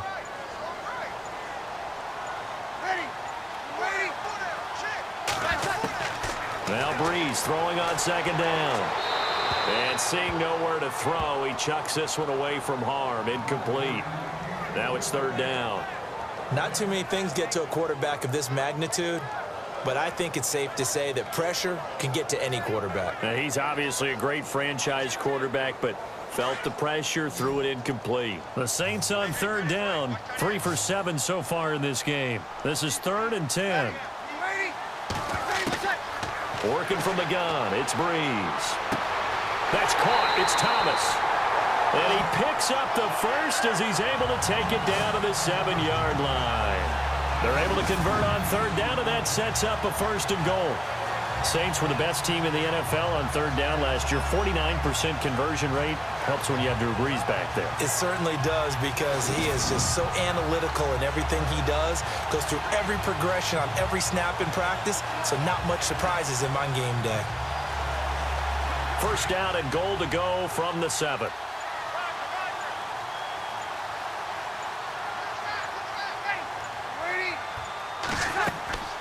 They'll run it now out of the gun. And he's going to press this one forward as they stop him right around the 1. A good run of 6 yards there. Gets him closer to the goal line with 2nd down coming up. 3rd quarter and you've got the lead. You're not ready to go into that 4-minute offense to close the game out, but a running game can really benefit your team right now. They come out 5 wide. 3 of them to the right side.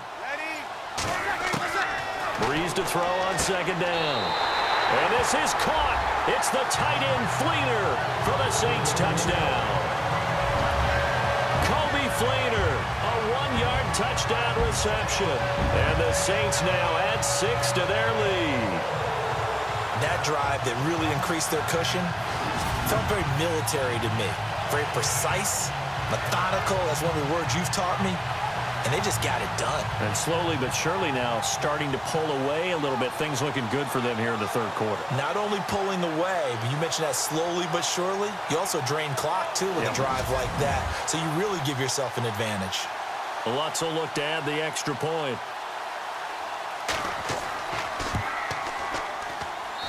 And that'll make this a 3-score game as the lead moves to 17. So the drive there took 6 plays, and it all culminates in a Saints touchdown.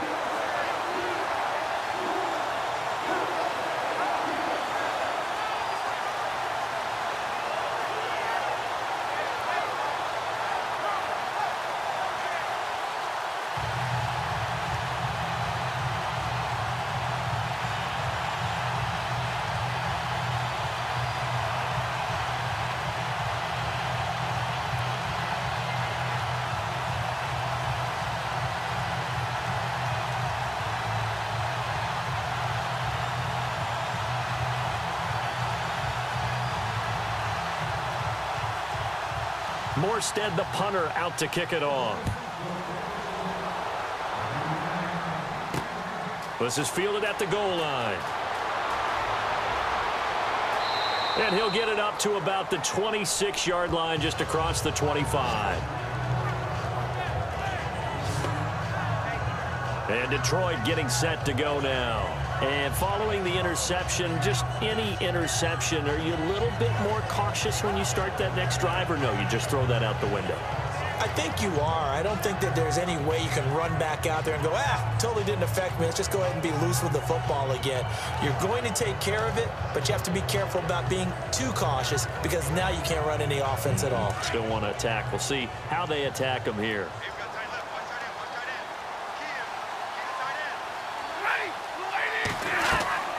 And they begin the drive with Abdullah. And they get him down, but not before he takes it across the 40-yard line. And a nice carry there of 15 yards. I know it's a cliche, and coaches always talk about it's a team game. We need all 11 to win. But let's face it, Detroit really needs Amir Abdullah to have runs like that all season long. Missed a lot of time with injuries, especially recently. Now, Theo Riddick wound up leading the Lions in rushing last year with just 357 yards.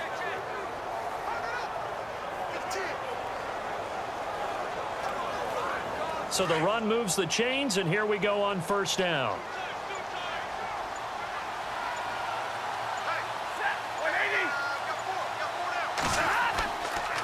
They go back to Abdullah on 1st. And he'll push his way up to about the 44 here. 3 yards on the pickup there, and it'll be second down.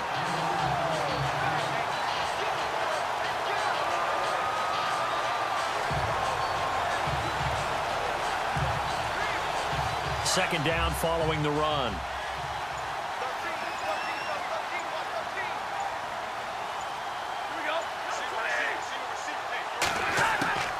Out of the gun, Stafford. Got his man complete over the middle. That's Jones. And taking it across midfield and inside the 45. They give him 14 yards that time and a fresh set of downs. One thing I can say pretty safely, that route is not called if you don't have a guy who can throw the ball and put some mustard on it. Because if you're going to lollipop it in the middle of the field, bad things usually happen. It takes a strong-arm guy who can rifle it in there, and they were able to successfully complete that one. First down and 10 now for the offensive group.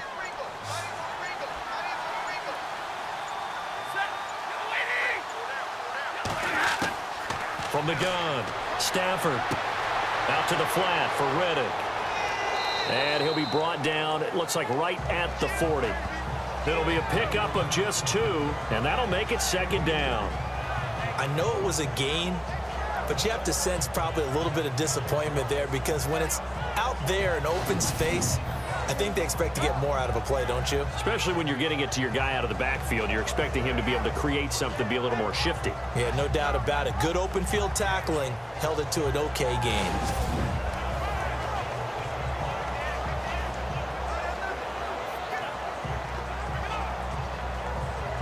Completed pass play. Now let's see if they go back to the air or to the ground.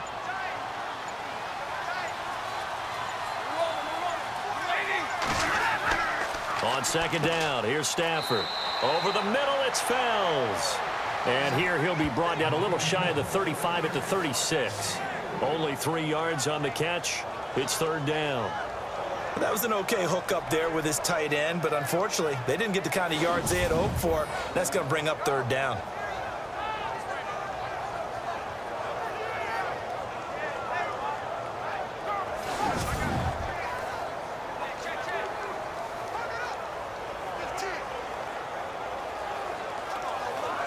The Lions on third down. They've converted 5 times in their many chances thus far. This will be 3rd and 5. Again, it's Stafford. And incomplete. The contact made the ball roam free and brings up 4th down. So it can't hang on, and as I watch that unfold, I remembered an expression that I've heard, maybe from you, I don't know, but you're going to get hit anyways, might as well hold on to the ball. Well, you know a coach said that, right? Yeah. Not an actual player. No chance at all. Way easier said than done.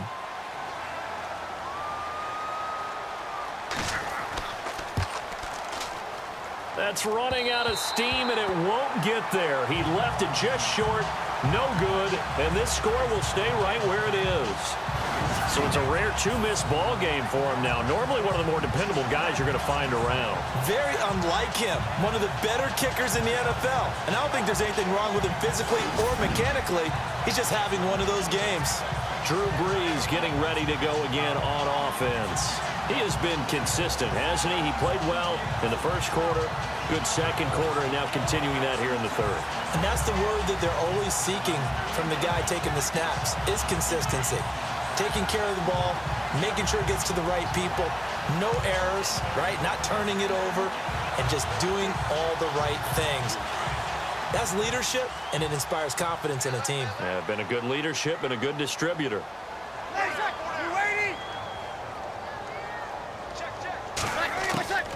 Brees now on first down. And he's got it over the middle. Flainer. And he'll be brought down at the 48-yard line. A good pickup there. 8 yards on the first down completion. Seeing that play and understanding just how tough it is to cover tight ends, especially the ones running around the NFL nowadays, makes me glad I didn't make it in that league. I would have had a really difficult time. But now you get to sit up here with me. Yeah, and that's fun, isn't it? And what a really nice gain right there on first down for them. Brings up a nice second down for them. The play fake to Ingram. Now it's Brees. And on the left sideline, he caught it, but out of bounds, according to the head linesman. Incomplete, so the ball a little late getting there, and it's third down. Well, the numbers have been good in the passing game, and certainly a big reason why they have the lead. But now here, third quarter, maybe go to the run game a little more? Yeah, perhaps. I mean, after that incompletion, a little credit to the defense for shutting them down on that play. Maybe you try and run the football a little bit more in this spot, but they have to feel good about how they've been throwing it overall. They'll run it. Here's Peterson. And he gets this one across midfield for the first down to the 46. Give him 3 yards and a fresh set of downs. I haven't met a football team yet that runs the ball successfully that doesn't talk about having an attitude to be a running football team, right? You got to be able to put your nose in there, smell where the first down sticks are, and get there.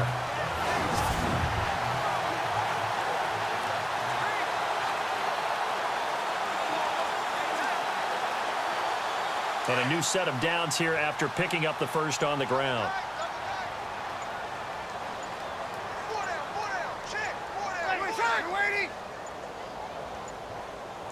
Snap comes at 1, and now Breeze. It's a short one here, complete to his tight end. And he's brought down. A nice pick up there, 10 yards, and it'll move the sticks. I like how they work the tight end on a nice little under route there. And if you're going to give him that much space, he's not going to catch the football. He's going to run away from you a little bit, and that's exactly what he just did there, picking up extra yardage.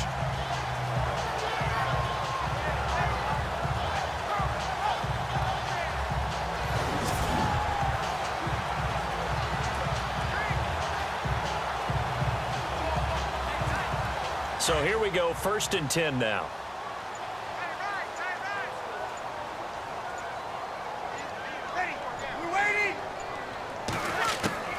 From the gun, it's Breeze. Caught by Snead over the middle. And inside the 20 before he's brought down. Another nice gain, 16 yards there and a first down again.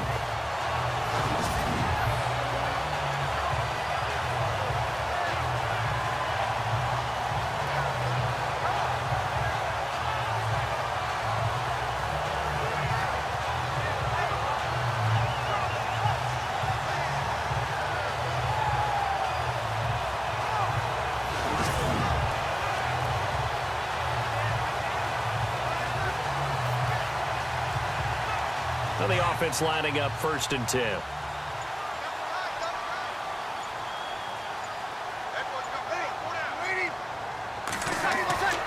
Now Ingram, he's been busy today. And he'll go down, and that will do it for the third quarter of action. 3 quarters have come and gone. We'll return with more after this. This is the NFL, and it's on EA Sports. Back now here live in New Orleans. It's the Saints. They'll be looking to expand their lead here. They've got the football as we start the 4th.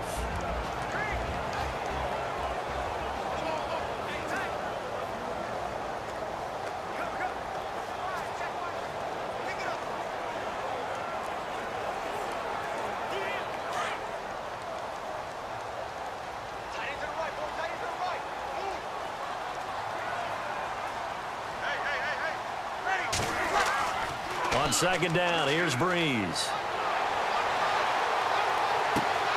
He's just going to dump this one off to his fullback out of the backfield.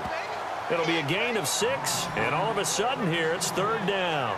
Well, a clear running situation, trying to take time off the clock. He ran the previous play, set that play action up nicely. Boy, did they ever, because they had shown the ability to run the football. So now you lose your keys as a defense. You dive for the running play, and they hit them over the top. The Saints on 3rd down, 5 out of 9 thus far. Here it's 3rd and 2. Here's Breeze. He finds Coleman. And he won't have the touchdown, but he will have the first down as he's tackled at the 2. They're able to convert on 3rd down, and that sets up a 1st and goal. And they're on 3rd and short. They just tried to spread the field. It worked.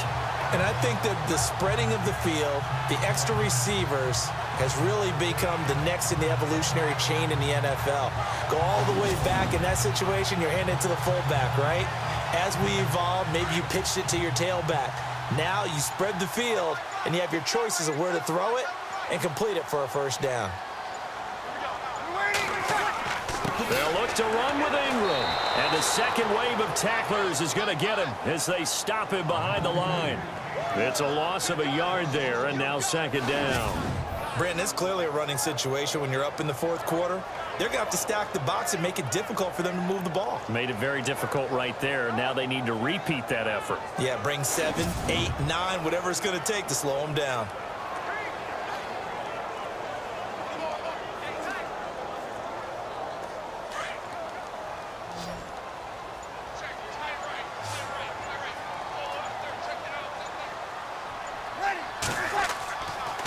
And again, it's Ingram.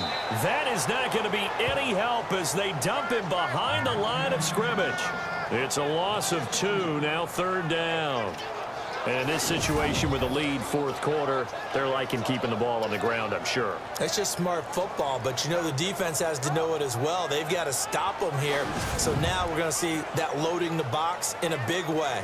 6, 7, 8, 9, whatever it's going to take, puts a little bit more pressure on your big offensive line. They've been stuffed twice here for losses. Now it's 3rd and goal. Shotgun now for Breeze. And he is going to go down. Back at the 11-yard line. Ziggy Ansah able to disrupt yet another pass play. His 3rd sack of the afternoon. The amount of sacks that they've absorbed in this game is absolutely extraordinary. Let's just face it. This offensive line, flat out, cannot handle this pass rush. It's been demonstrated time and time again.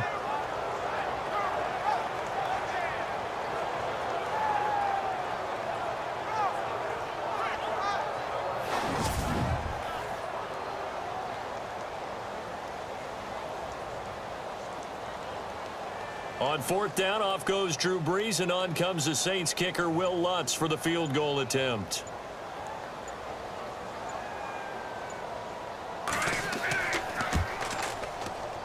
And Lutz's kick is good. And that will push this lead up to 20 now. So it's 3 more points, and that widens things out even further here in the 4th. Hey, in this league, you can never have too much. So if you're in range, grab the 3 whenever you can.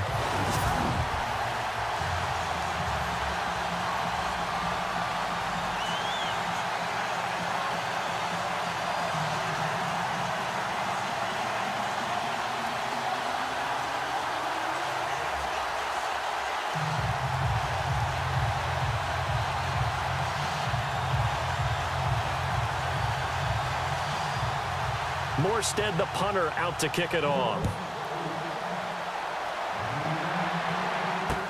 This will be taken to the back of the end zone. And from back there, a wise move. He'll just sit on this one, and it'll come out to the 25. The Lions offense, they get ready to head back onto the field. And last time out, another missed field goal, so maybe their confidence wavering a little bit right now in the kicking game. And I'm with you on that. I think at this stage, they'd love to not run him back out there in a tough situation. But let's face it, they may have to. So right now, the head coach is talking to the offense coordinator and saying, call this game like we're going to put it in the end zone. Let's try and take the field goal out of it.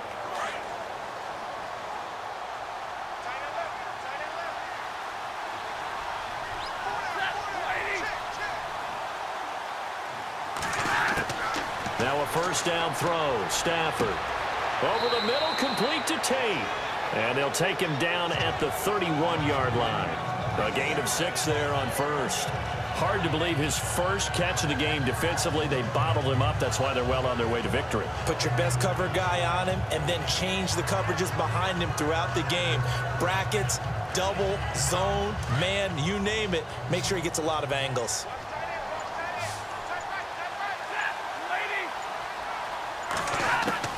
Here's Stafford now on second down.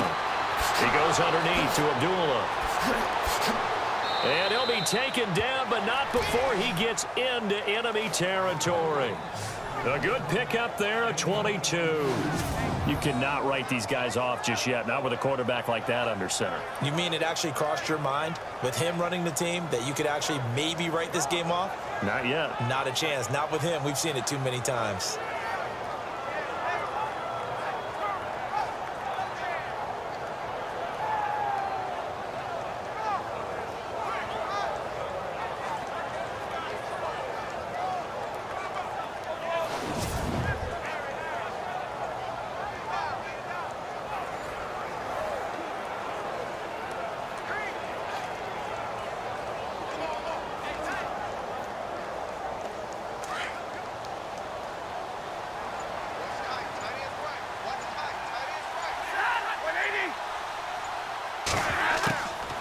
first down at Stafford.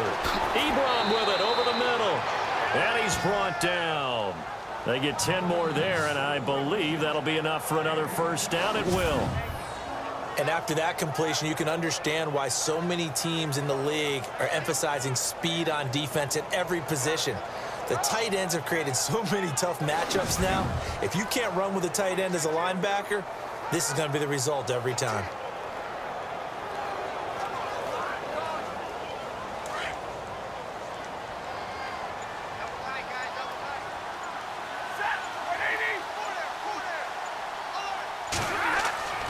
Stafford on first down. His throw incomplete. Had the right idea there, trying to throw it to the sideline, but he led him just a little bit too much, trying to get it out to his receiver. Ends up falling to the ground, incomplete.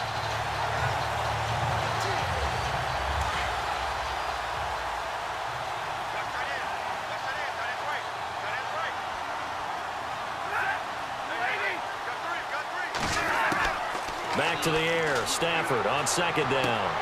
And this time he's got the hookup. It's complete. And he gets this one all the way down inside the 20-yard line. And a nice gain of 21 yards.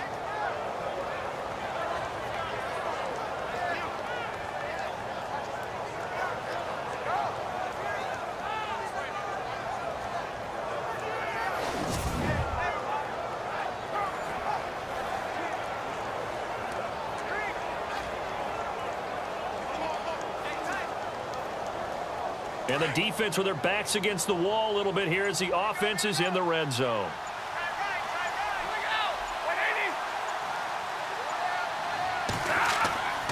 On first down, Abdullah. And he'll take this one down near the 15. Just a yard on the first down carry, so it's 2nd and 9. Not too many offenses want to turn down long drives, but when you're down what they are, they've got to pay it off with some points. And here comes play number 6 on this drive.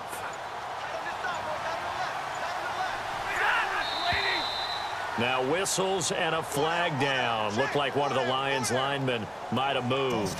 Offense.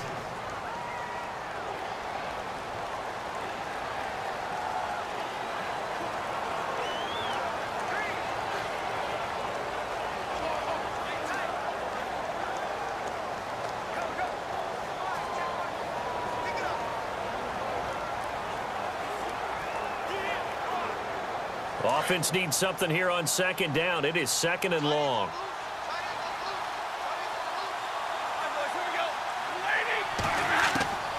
From the gun, here's Stafford. He's going to flip that out to the flat. It's complete. It's an 8-yard pickup, and just like that, it's 3rd down. And just in general, Charles, on a play like that, how tough is it for the defense to account for a running back essentially being a receiver downfield? It's very difficult, especially if the running back has skills like a receiver, and you're aware of that before the game even begins. So throughout your practice sessions, you're going to want to be aware of him. Where is he lining up? What can he do? What kind of damage can he do to us downfield? And who can match up with him without weakening our overall defense? You're exactly right. It's a tough task to match up to him. 7th play of the drive upcoming here on 3rd and 6. A shotgun snap for Stafford. Able to get away. That's why you keep... And no escaping this time as he'll go down. They got him for a sack. Tyler Davison in there to drop him for a 6-yard loss, and that'll lead to a 4th down. The amount of sacks that they've absorbed in this game is absolutely extraordinary. Let's just face it. This offensive line, flat out, cannot handle this pass rush. It's been demonstrated time and time again.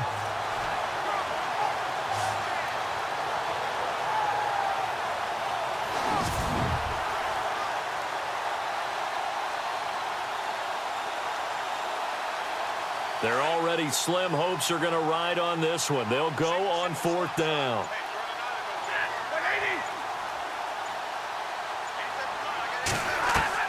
Got to try it here. He's back to throw.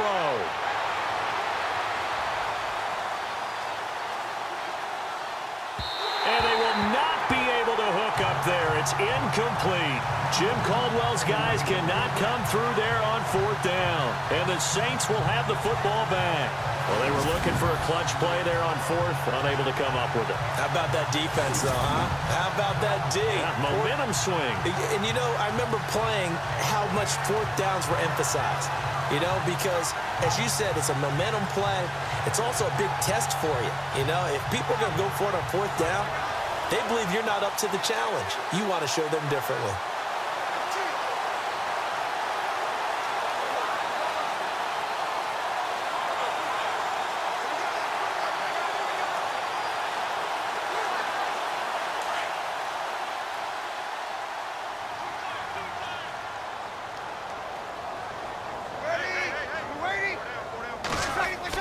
The drive starts here with a carry by Ingram. And he roams across the 20 to the 24-yard line. A solid run on 1st down. Gain of 7 leaves him with a 2nd and 3. I like a guy who understands the situation. I also like a guy who you look at him and you say, that looks like a guy who knows the coach is going to say, guess what? You drop this one, you'll be carrying around the training facility for an entire week. Maybe flashback to high school or college, carrying it around campus, right? The old gauntlet drill, right? Anyone get the ball out while he's sitting in class and bring it back to the coach, he's in big trouble. Ready. And a 20th carry now for Ingram. And he'll get to the 29-yard line, brought down there. They get 5 out of that one, and it moves the chains. I like that run right there, partner. Not the flashiest run, not the one that's going to break for big yardage, but he understands the situation, and taking care of the football, paramount, and he got it done. Nursing that slim lead, you're exactly right. Hold on to that ball. And a new set of downs here after picking up the first on the ground.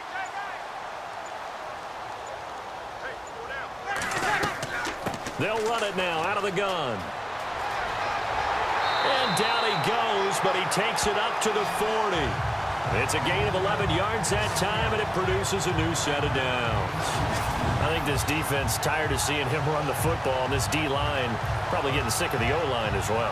And as I'm watching this, I'm thinking about a conversation I had with Adam Gase, the head coach of the Miami Dolphins in the offseason.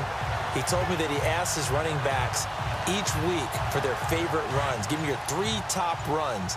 And right now, you're seeing a guy that's probably using his top runs to great advantage in this game. He is in his zone. 1st down, here's a run with Peterson. And he'll be brought down just shy of the 45. Call it a gain of 4 on 1st, and that'll make it 2nd down. Well, if you're a football guy, that's a pretty run because everyone is in sync right there. Obviously, the guy carrying the ball, but how about the people up front? Leverage, athleticism, they created some nice space for him.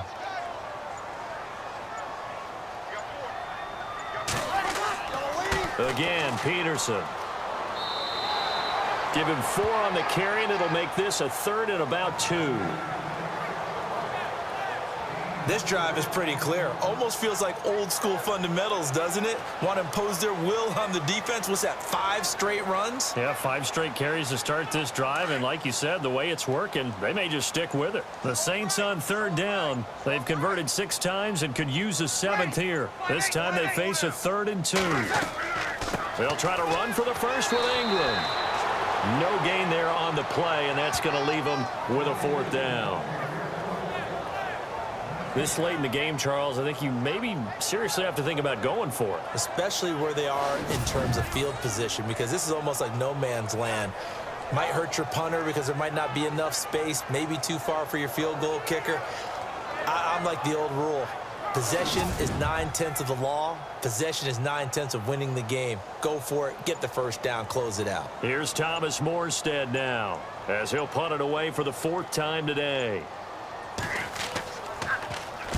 This is away and a very good kick, angled for the sidelines.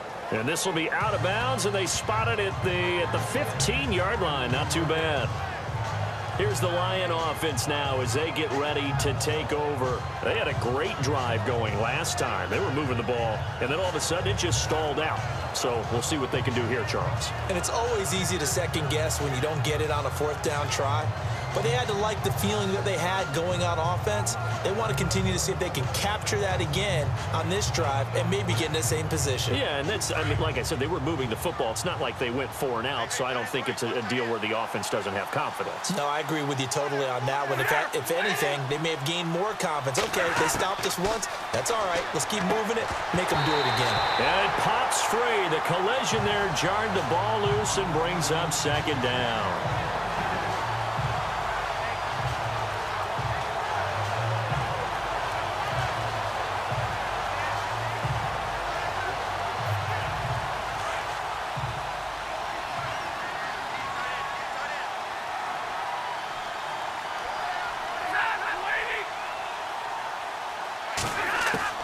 On 2nd and 10, Stafford. It's brought in left side by Tate. A really nice pickup of 14 yards, and it moves the sticks.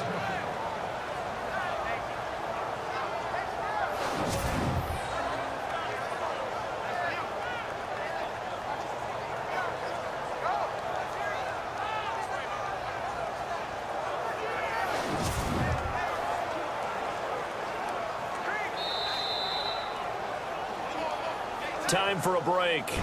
We'll come back and see this one out after this.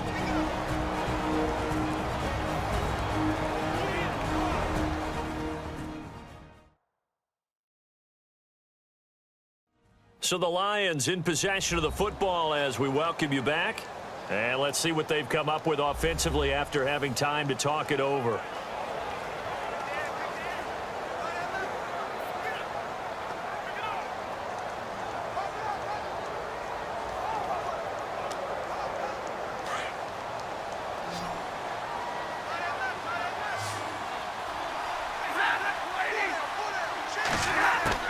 On 1st and 10, Stafford. And they'll get it up just short of the 45 at the 44. 15 more there, and they're on a roll. It's another first down. On 1st down, Stafford here.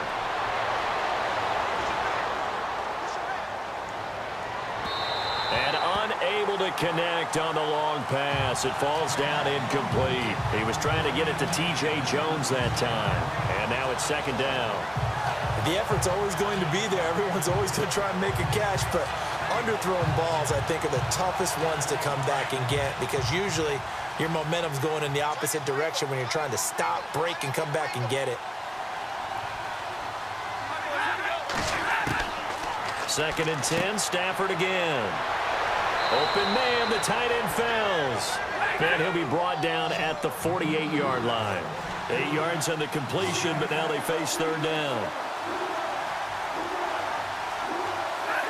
False start's going to push him back, but these days, how hard must it be to be an offensive lineman? It's very hard, Brandon. You've got defensive linemen flinching, trying to draw you off sides. You've got the loud crowds, and there are just so many super athletic players on defense now that you have to deal with each week. But through it all, these guys just sit in there for 4 quarters and slug it out.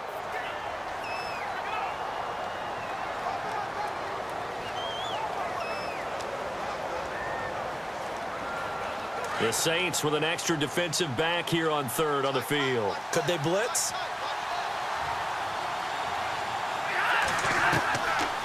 They'll run it now out of the gun. And he has the first down yardage before they bring him down right at the 45. Call it a gain of 7, and it gets him a new set of downs.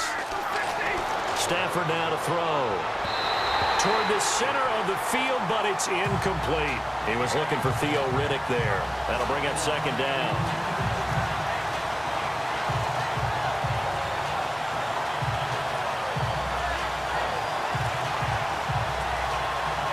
So they're still at the original line of scrimmage here. 2nd down and 10.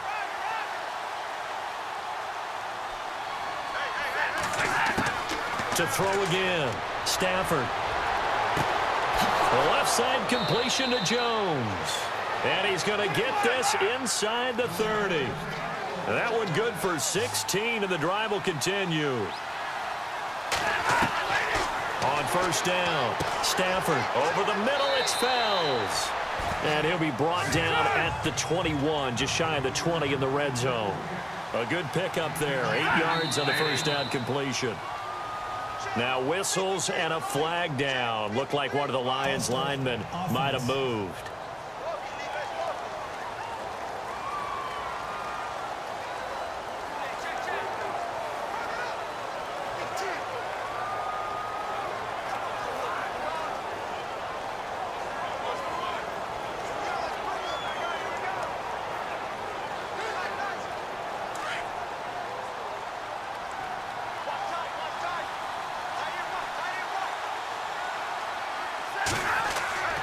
To the air again, Stafford. It fights him off. And this is going to be incomplete.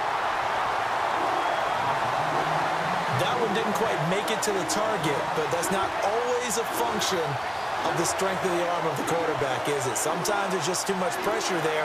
In any case, the ball doesn't arrive. And this seemingly endless drive continues.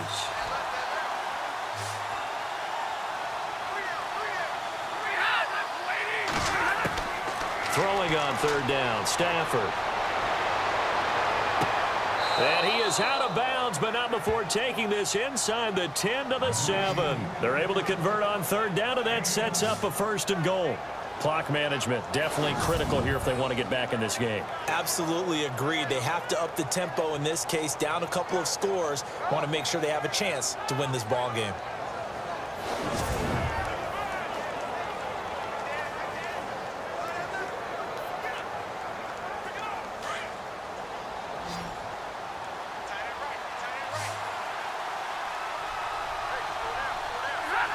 Someone moved. Flag is out. That's going to be 5 yards. And that'll drive coaches crazy. You work all week on dealing with loud crowds, on dealing with motion, and then you have a guy jump.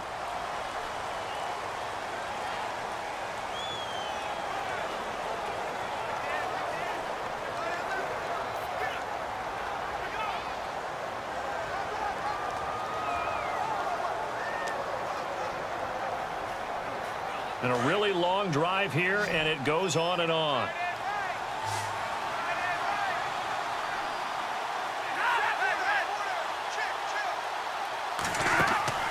Now a play fake here on first down. Rush coming, and he's taken down. And before the second down play, we'll get a whistle, a signal, and a timeout as they get it with just 19 seconds left on the clock.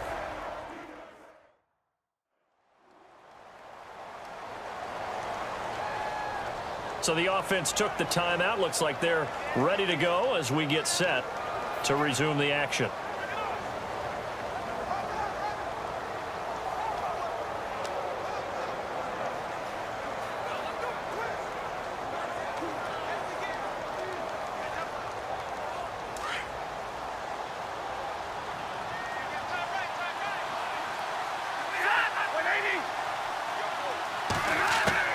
On second down, here's Stafford. And this is caught at the 8. And here he'll get it down to the 7. Really nice gain on the completion. However, still 3rd and goal that they face now. One last throw here for Stafford. Toward the pylon, caught. And he takes this one in for a Lions touchdown. Eric Ebron, a 7-yard touchdown grab. And the Lions are able to draw a bit closer. Doesn't affect the outcome, but, hey, nice job there to put it in the end zone for the final play. Could it affect other things? Sometimes these types of scores are ones that we don't consider big at the time. Then later on we find out maybe that was a tiebreaker. Yeah. Or, of course, in the fantasy football world, these points mean a lot. A lot there. Charles, we saw a lot of points go up in this one. Certainly defensively, stuff that they can look at on film, don't you think? No doubt about it. And they've got to go back and check where the errors are, how they're going to fix them, and continue to get better at what they do. But they also need a little adjustment with their confidence. To give up that many points, even if you win a game, that can hurt you.